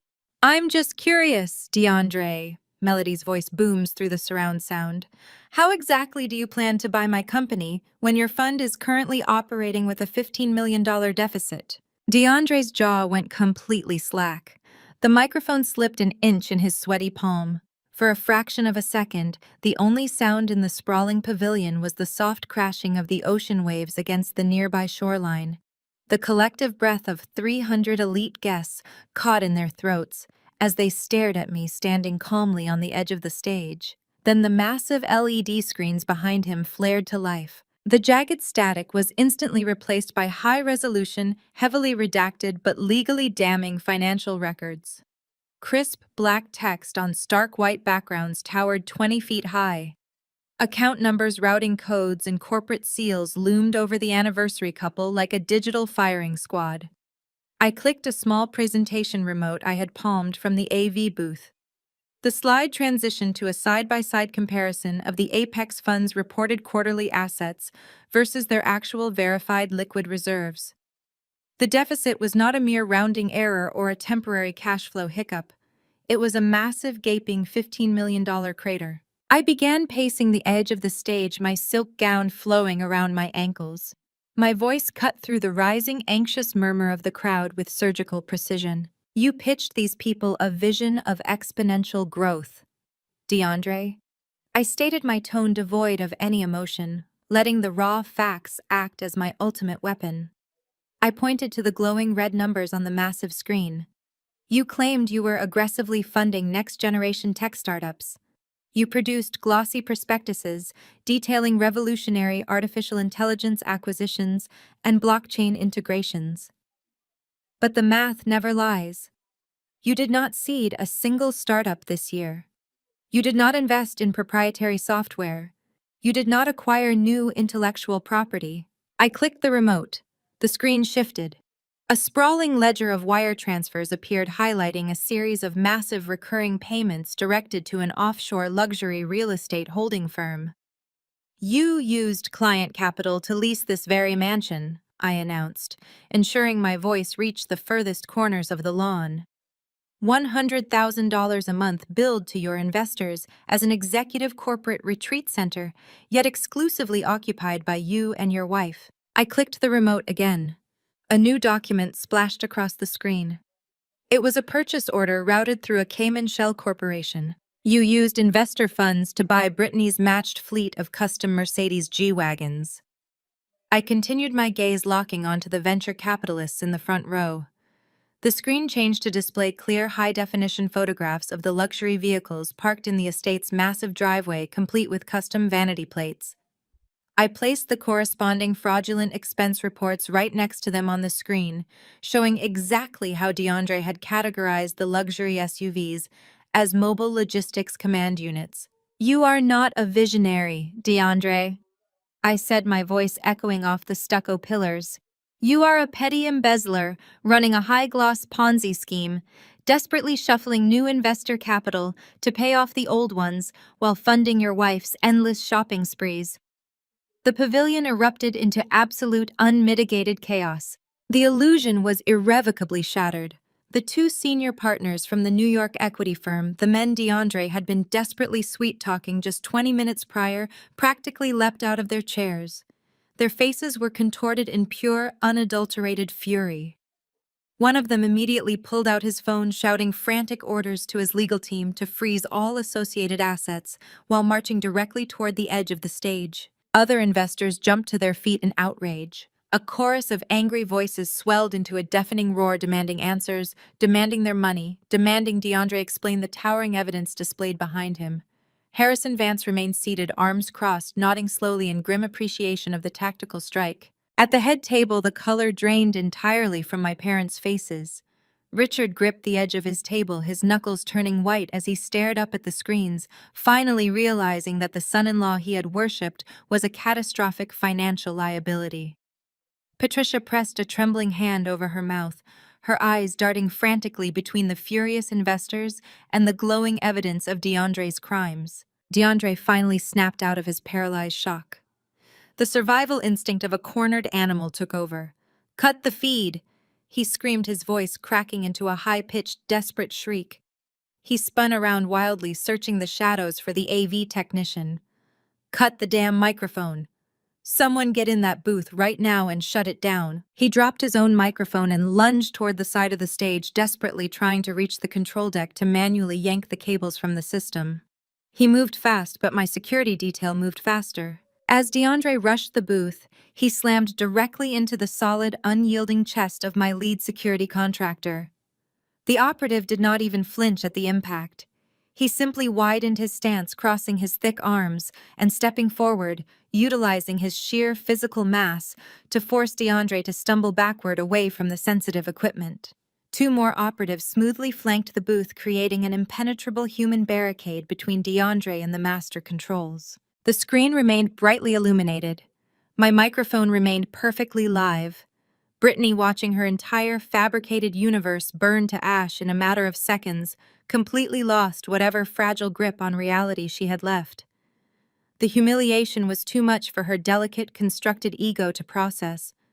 Her billionaire fantasy was evaporating, leaving behind nothing but the stark reality of impending federal indictments and total social ruin. She lunged forward, snatching the dead microphone from the stage floor where DeAndre had dropped it.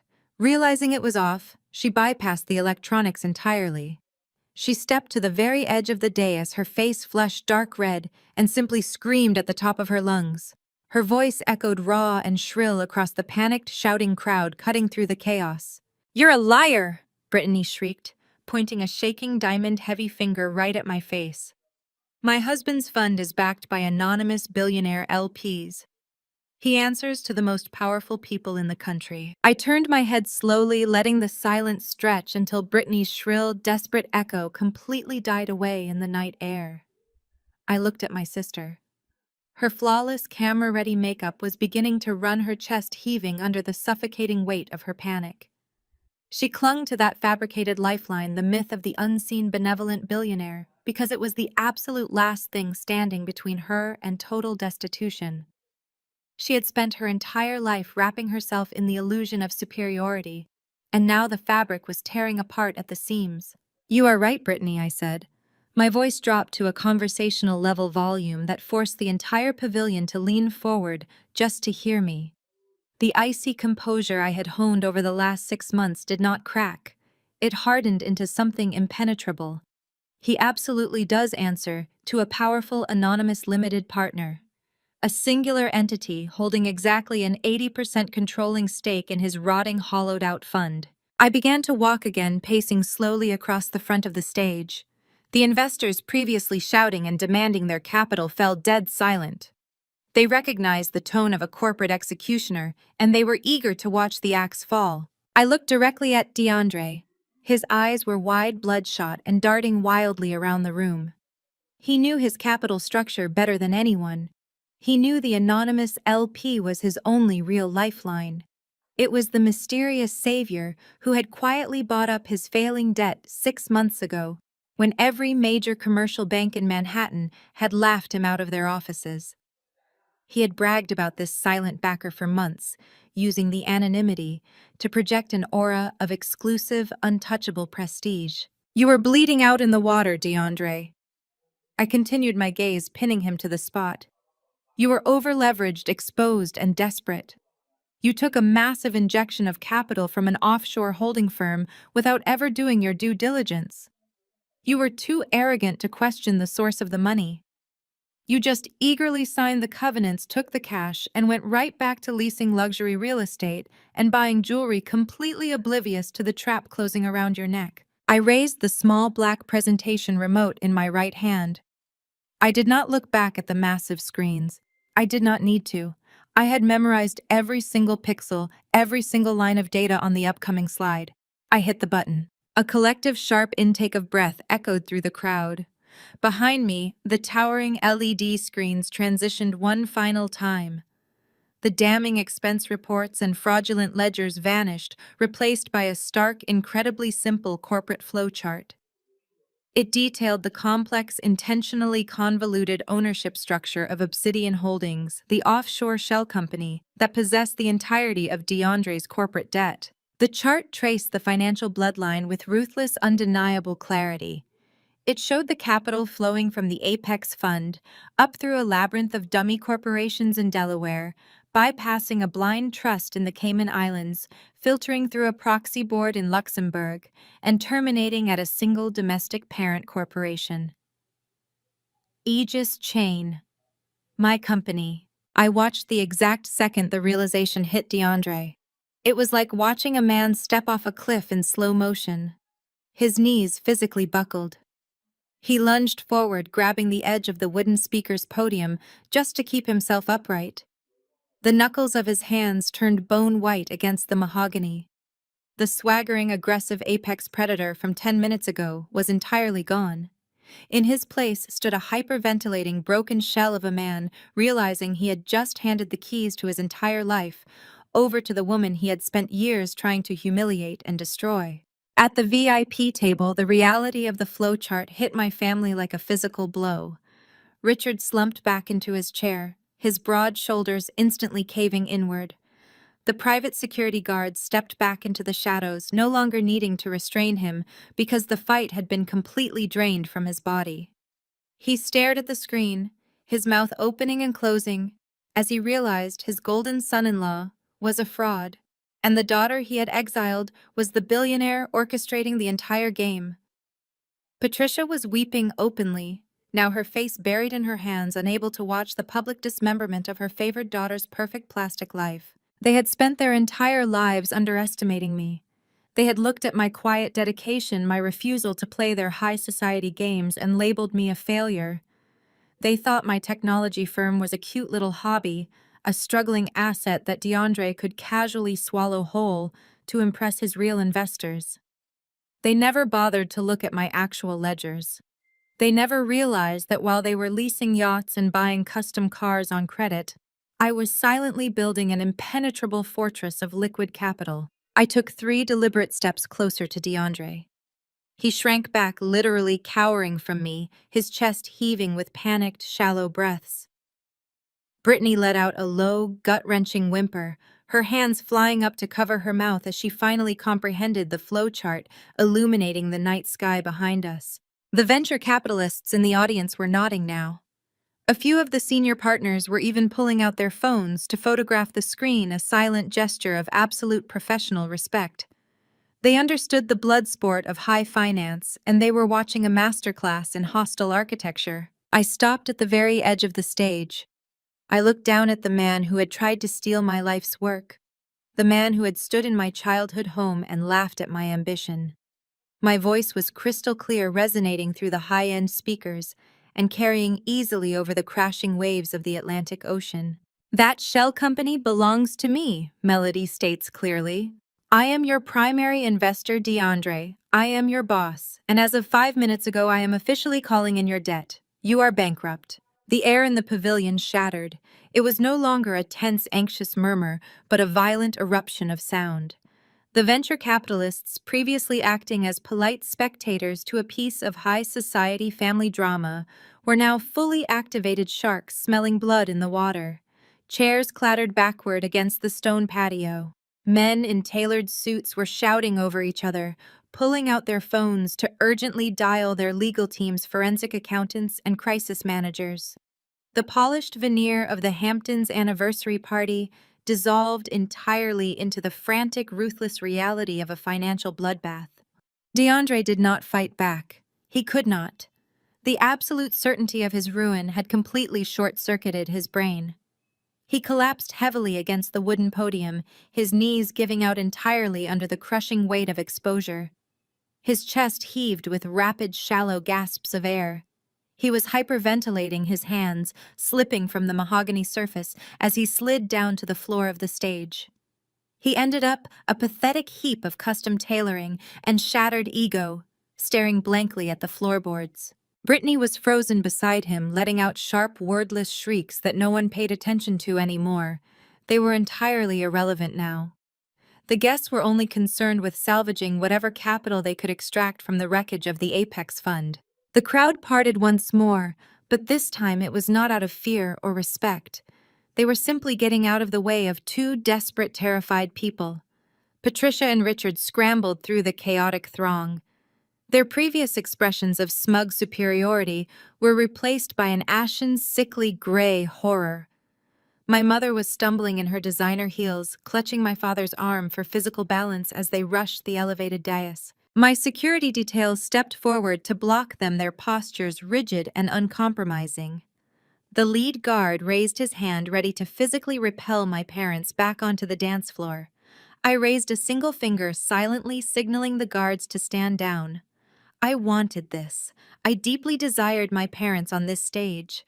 I wanted them to stand in the harsh glare of the spotlight and face the exact reality they had created through years of blind favoritism. The guards seamlessly parted, stepping back into the shadows and allowing Richard and Patricia to stumble up the short flight of stairs. Richard was entirely unrecognizable. The domineering patriarch who had ruled our family with an iron fist, who had spent his entire life belittling my ambitions to elevate his golden son-in-law, was gone. In his place was a frantic, sweating old man whose carefully curated world was vaporizing before his eyes. He lunged past DeAndre's crumpled form and snatched the spare microphone directly from Brittany's trembling hands. His chest heaved as he turned to face me. He did not look angry. He looked absolutely terrified. The sudden loss of control had broken him. "Melody, stop this," Richard bellowed into the microphone. The amplified sound boomed over the shouts of the panicked investors, echoing harshly off the canvas walls of the pavilion. His voice cracked, stripping away the last remnants of his arrogant facade. "You are destroying us.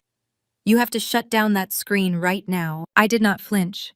I stood perfectly still, letting the cool ocean breeze wash over me while the pavilion descended into absolute madness. I simply watched him sweat. I watched the beads of moisture gather on his forehead and track down his flushed cheeks. "If you bankrupt him," Richard screamed, his voice reaching a pitch of pure, unadulterated desperation. "If DeAndre goes bankrupt tonight, how is he going to pay off the mortgage on our house?" The words echoed through the high-end speakers, crashing over the audience like a physical wave. The remaining venture capitalists who had not yet fled to their cars stopped dead in their tracks. A sudden, stunned silence rippled back through the crowd. Every eye in the venue snapped back to the stage, locking firmly onto Richard. I stared at my father, letting his incredible confession hang in the dead air. The sheer magnitude of his foolishness was almost difficult to comprehend. My mother let out a loud, wretched sob, covering her face with both hands. She knew exactly what Richard had just admitted on a live microphone in front of 300 influential people. The hypocrisy was delicious, a rich, dark vintage I was finally allowed to taste. Richard had always demanded transparency and strict adherence to traditional financial models from me. He had audited my early business plans with vicious scrutiny, tearing apart my projections and demanding impossible guarantees before flatly refusing to invest a single dime in my startup. He had told me that true wealth was built on tangible assets and conservative leverage. Yet for DeAndre, the rules had magically vanished. For the charming, fast-talking son-in-law, who promised them endless prestige, Richard had quietly bypassed every single one of his own supposed principles. He had taken the equity of the family estate, the home where I had grown up, feeling like a perpetual disappointment, and handed it over to a con artist. They had secretly bet their entire foundation on his fraudulent empire. They had literally wagered the roof over their heads on a man who bought luxury cars with stolen client capital and paid his personal rent with phantom investments. They had risked everything they owned to prop up a lie. I looked at Patricia, who was currently weeping onto DeAndre's shoulder. She had spent years telling her country club friends how incredibly successful her son-in-law was, using his fabricated wealth to elevate her own social standing. Now that same elite circle was standing 30 feet away, watching her sob over the realization that she might soon be homeless. I took a slow, deliberate step toward my father. I did not raise my voice. I did not need to. The silence in the pavilion was absolute, every single person hanging on my next word. I tilted my head slightly to the side, feigning a look of mild, detached curiosity. "Oh," I asked, my voice carrying crystal clear across the manicured lawn. "Did you use the family home as collateral to give him $1 million loan, Richard?" How incredibly stupid. Richard stared at me, his mouth opening and closing like a suffocating fish dragged onto the dock. The absolute silence of the Hamptons night felt heavy, thick with the scent of salt water, expensive perfume, and impending ruin.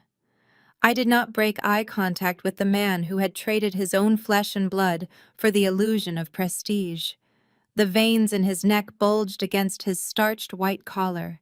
He had built his entire identity on the foundation of being the smartest man in any room, the untouchable patriarch, who dictated the fortunes of everyone around him. Now standing under the harsh glare of the stage lights exposed before his elite peers, he looked incredibly small. I began to pace the length of the stage, my heels clicking a slow, rhythmic metronome against the polished wood. I held the entire room hostage with my presence. The venture capitalists, the politicians, the socialites, no one dared to speak or even breathe too loudly.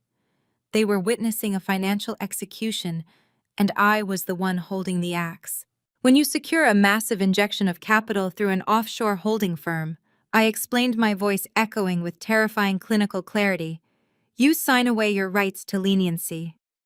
Obsidian Holdings is not a traditional commercial bank, Richard. We do not offer grace periods. We do not negotiate extensions over a friendly game of golf. We execute the covenants exactly as they are written in the ironclad contract your brilliant son-in-law eagerly signed. DeAndre let out a pathetic, strangled noise from the floor, his hands covering his ears, as if trying to physically block out the reality of his own colossal incompetence. Since I own the entirety of DeAndre's toxic liabilities, I continued pivoting smoothly to face the center of the room. All of his collateral immediately defaults to me upon a margin call. And because you, Richard, so generously co-signed his delusions in a desperate bid to maintain your status, that collateral includes the deed to your house. You bet your sanctuary on a sinking ship. A collective murmur of shock rippled through the elite crowd. High society thrived on vicious gossip, but witnessing a prominent family literally lose the roof over their heads in real time was unprecedented. The investors, who had been hovering near the stage physically, took a step back, treating Richard and Patricia as if they had suddenly contracted a highly contagious disease. In the world of high finance, bankruptcy was worse than death. It was total erasure. Harrison Vance simply adjusted his cuffs, his eyes gleaming with dark amusement as he watched the old guard get violently dethroned. Patricia looked as though the ground had vanished beneath her designer shoes.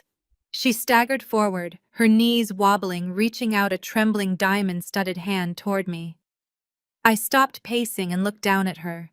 Slowly, deliberately, I unclasped my small silk evening bag. I bypassed my phone and my lipstick, reaching deep inside to retrieve a crisp, slightly faded piece of paper. It was a check written exactly 5 years ago, preserved meticulously in a plastic sleeve, as a daily reminder of my ultimate betrayal. I slid the paper out, holding it up to the stage lights so the front row could clearly see the distinctive watermark and the signature, then let it slip from my fingers. It fluttered down through the dead air, landing perfectly at Patricia's feet.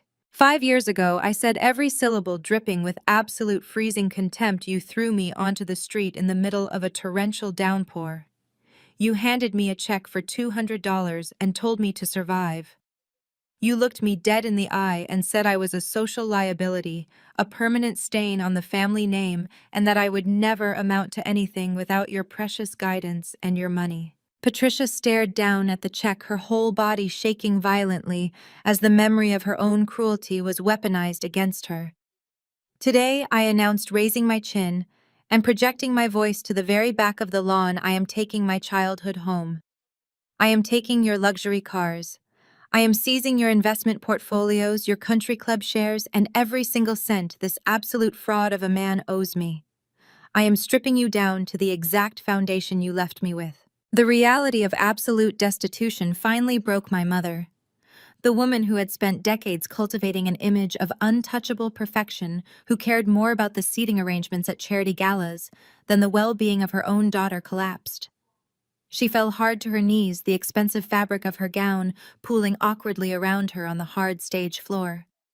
She reached out her manicured fingers, desperately grabbing at the hem of my silk dress. "Melody, please," Patricia sobbed, her voice raw and ugly, completely stripped of its usual haughty polish. Tears ruined her immaculate makeup, leaving dark, jagged streaks of mascara running down her flushed cheeks. "You cannot do this to us. We are your family. You are my flesh and blood. Please, you have to remember family loyalty. We can fix this. We made a mistake, but we can sit down and work this out like a family." I stared down at her, hands clutching my dress. I felt absolutely nothing. No pity, no remorse. The well of daughterly affection had dried up 5 years ago, leaving behind only the cold, hard bedrock of survival. Family loyalty was a currency they only recognized when they were the ones cashing the check. I calmly reached down and peeled her trembling fingers off my gown, discarding her grip as easily as one might brush away a dead leaf. I took a step back, maintaining my perfect posture. I brought the microphone close to my mouth, leaning down slightly so my voice would project with intimate, terrifying clarity over the sound system. "You have 24 hours to vacate my property," I whispered into the microphone. "I will not give you a single cent." Patricia let out a guttural wail of pure despair, a sound that chilled the blood of everyone watching. But before her cries could fully register, another sound sliced through the night air. It started as a distant, high-pitched wail on the main highway, rapidly multiplying and growing louder by the second, the distinctive, piercing scream of police sirens. Red and blue lights began to reflect wildly off the tall oak trees lining the estate's massive driveway, cutting through the darkness and racing directly toward the pavilion. The heavy crunch of gravel under thick tires announced their arrival before the vehicles even came to a complete stop. Black SUVs with government plates swarmed the circular driveway, tearing up the immaculate landscaping and forming an impenetrable barricade. The doors flew open in unison. Dozens of agents wearing dark windbreakers with stark yellow lettering reading FBI and SEC poured out into the night, their tactical boots hitting the pavement with military precision. The high society crowd, normally so composed and fiercely protective of their aloof dignity, scattered like frightened animals. Venture capitalists who had just been shouting for their money now scrambled over overturned mahogany chairs, desperate to put physical distance between themselves and the stage. Nobody wanted to be caught in the splash zone of a federal indictment. Searing beams from high-powered flashlights swept across the manicured lawn, cutting through the dim romantic party lighting and illuminating the sheer paralyzed terror on DeAndre's face. He was still slumped against the podium when the lead agents breached the stage. They moved with absolute, uncompromising authority, DeAndre did not even attempt to run or defend himself. The fight had been entirely drained from his body the moment he saw the corporate flowchart. An agent grabbed his shoulder, hauling him roughly to his feet, and forcefully spun him around. The sharp, metallic click of handcuffs snapping shut around his wrists echoed through the pavilion, serving as the definitive, undeniable end to his empire of lies. DeAndre Vance, you are under arrest for wire fraud, securities fraud, and gross embezzlement of investor capital, the agent stated. His voice was loud, practiced, and devoid of any sympathy. As the agent began reading DeAndre his rights, the ultimate humiliation was broadcast to the entire Silicon Valley and New York elite. The powerful men DeAndre had spent years desperately trying to impress were now actively recording his arrest on their smartphones, documenting his spectacular downfall for their own amusement and legal protection. Brittany completely snapped. The fragile gold-plated illusion she had clung to her entire adult life finally shattered into a million irreparable pieces. She lunged forward, letting out a guttural, hysterical scream that tore at her throat. She grabbed at DeAndre's suit jacket, her manicured nails digging into the expensive fabric as the agents began to pull him away. Her flawless, camera-ready makeup was utterly ruined. Dark, thick streaks of mascara ran down her flushed cheeks, staining her designer gown. She sobbed wildly, demanding that the agents let him go, screaming that they were making a terrible mistake, but her frantic protests were entirely ignored by the stone-faced federal officers. At the edge of the stage, Richard and Patricia watched their golden child get dragged away in irons. It took exactly 10 seconds for their highly touted family loyalty to evaporate. The instinct for pure self-preservation kicked in with ruthless efficiency. Richard turned his back on the son-in-law he had worshipped. He grabbed the sleeve of a passing SEC investigator, his face pale and slick with panicked sweat. "We had absolutely nothing to do with this," Richard shouted, his voice trembling with cowardly desperation, desperate to sever the ties he had so proudly bragged about an hour ago. "He lied to us. He presented falsified documents and fake asset sheets. We are victims of his fraud, just like everyone else here. You have to believe me. We did not know he was stealing capital. We are innocent." Patricia, realizing that federal agents were not going to save their estate from my margin call, turned her frantic attention back to me. She scrambled forward on her hands and knees, completely abandoning any remaining shred of her country club dignity. She reached out, stopping just short of touching my shoes, looking up at me with wild, bloodshot eyes. "Melody, please," Patricia begged, her voice cracking into a pathetic, breathless whine. "You heard your father. We were deceived. DeAndre tricked us into signing those loan papers. You cannot take the house. It is the only thing we have left. We will have nothing. I am your mother. You cannot leave us on the street. Drop the lien, I am begging you. Show some mercy." I looked down at her. I watched my father frantically trying to distance himself from the wreckage, throwing DeAndre under the bus without a single second of hesitation. I watched my sister hyperventilating as her fraudulent husband was shoved into the back of a federal vehicle, her screams fading behind bulletproof glass. I watched my mother groveling at my feet for a financial pardon she had never once considered giving me when I was the one begging for help. I did not shout. I did not offer a grand dramatic monologue to rub salt in their wounds. I did not waste another breath arguing with people who had already lost the war. I simply reached up and slowly buttoned my designer coat against the cool ocean chill. I looked down at the slightly faded $200 check still resting on the stage floor, sitting exactly where I had dropped it. I stepped deliberately right over it, my heel planting firmly on the wood as I bypassed my mother's outstretched, trembling hands. I walked down the short flight of stairs and moved smoothly through the parted sea of gawking billionaires and stunned socialites. I kept my gaze fixed straight ahead, walking purposefully toward the heavy doors of my waiting Maybach.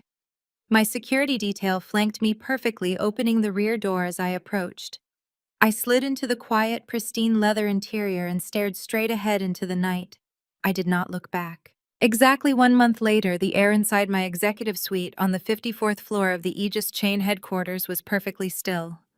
Floor-to-ceiling windows offered an unobstructed panoramic view of the Manhattan skyline, bathed in the sharp golden light of early morning. The chaotic screaming panic of the Hamptons Pavilion felt like a lifetime ago, belonging to an entirely different universe. I stood near the thick tempered glass, a hot cup of black coffee, warming my hands, simply watching the city move far below me. I had successfully traded the suffocating toxic weight of my family's expectations for the absolute undeniable altitude of my own success. The heavy mahogany doors to my suite clicked open, breaking the profound silence. My executive assistant, Camille, stepped inside. Camille was a model of ruthless corporate efficiency, carrying a stack of sorted morning briefings, legal filings, and a sleek silver tablet. But on top of the crisp white folders rested something entirely out of place in this pristine environment. It was a crumpled, stained envelope. The handwriting on the front was frantic, the ink slightly smeared across the cheap paper, as if blurred by tears or rain. Camille held the stack out, her expression caught between professional neutrality and mild distaste. I set my coffee down on the polished marble desk and took the envelope. I recognized the dramatic looping cursive immediately, even though it was exceptionally shaky and rushed. Patricia. I slid my thumb under the flap, tearing it open, and pulled out 3 pages of lined, tear-stained notebook paper. The sheer contrast between my mother's former heavy monogrammed ivory cardstock and this cheap college-ruled paper told the entire story before my eyes even registered the first sentence. I slowly walked across the plush carpet, scanning the desperate, sprawling paragraphs. My mother's words were a frantic stream of consciousness, a documented confession detailing the absolute freefall of the Vance and Houseman empires. Following DeAndre's highly televised federal indictment, the commercial banks had moved with the swift, merciless speed of starved wolves. The Hamptons estate had been completely seized within days. Richard's remaining assets, his accounts, and his retirement portfolios had been frozen indefinitely by the SEC, pending the ongoing federal fraud investigation into his complicity with the Apex Fund. Patricia wrote that they were currently living in a rented aluminum-sided trailer in a notoriously run-down park 2 hours upstate. The letter detailed with agonizing self-pity how Richard spent his days sitting in a cheap lawn chair, staring blankly at the nearby highway, completely broken and physically diminished by the total loss of his status and power. Then came the update on my sister. Without DeAndre's stolen capital to fund her lavish lifestyle and terrified of losing her country club persona, Brittany had attempted to maintain her image by opening massive lines of credit under fraudulent corporate names. The banks had caught the sloppy discrepancies instantly. To avoid accompanying her husband to federal prison for wire fraud, she had taken a humiliating plea deal. My glamorous, hypercritical sister was currently serving 2,000 hours of court-mandated community service. She was working the drive-through window at a regional fast food franchise, wearing a polyester uniform and a headset, handing out greasy paper bags to the exact type of working-class people she had spent her entire life mocking. The final page of the letter was a masterclass in desperate, transparent manipulation. Patricia begged for forgiveness. She wrote at length about the sacred, unbreakable bond of a mother and daughter, pleading for just one more chance to make things right. She asked for a modest monthly stipend, just enough capital to get them back on their feet and out of the trailer park. She promised they had learned their lessons, swearing that things would be completely different if I would only open my heart to them again. I stopped reading halfway down the 3rd page. The familiar words of guilt and manufactured obligation held absolutely no power here on the 54th floor. I did not feel a surge of vindictive joy, nor did I feel a single fleeting pang of daughterly guilt. I simply felt empty, clean, and entirely free. I walked purposefully across the room to the heavy industrial shredder sitting beside my desk. I did not crumple the letter in a fit of rage. I held the pages perfectly flat and fed them directly into the steel teeth. The machine hummed to life with a satisfying growl, devouring the cheap notebook paper and Patricia's desperate apologies in a matter of seconds. It turned their misery, their manipulation, and their begging into neat, irrelevant ribbons of confetti falling into the darkness of the bin. As the shredder ground to a halt, The private encrypted line on my desk chimed. I pressed the flashing green button on the speakerphone. It was my lead acquisitions director calling directly from a boardroom in Chicago. He did not waste time with pleasantries or idle chatter. The board of directors for a major Fortune 500 logistics conglomerate had just voted unanimously to accept Aegis Chain's bid for total digital integration. It was a multi-billion-dollar contract, the largest acquisition in my firm's history. It was the exact kind of legacy-defining monumental deal that Richard had spent his entire life failing to secure. A bright, genuine smile broke across my face, crinkling the corners of my eyes. I gave the director the official authorization to finalize the paperwork and cleanly ended the call. I turned my back on the shredder and walked right back to the wall of windows, bathing in the warm morning sunlight. I looked out over the sprawling empire of glass and steel, breathing in the crisp, conditioned air of my own absolute autonomy. The city stretched out before me, endlessly complex and full of limitless potential. True family is not about the blood that holds you hostage. It is about the empire you build with your own two hands. The most profound lesson from this narrative is that your self-worth is never defined by those who diminish you, even if they are your own family. Often we exhaust ourselves trying to earn conditional love from people who view our independence as a threat. True security and validation do not come from pleasing a toxic dynamic, but from the quiet, relentless work of building your own life on your own terms. When you stop seeking their approval, you reclaim your power and realize you were always enough. Share your story of breaking free and finding your worth in the comments below.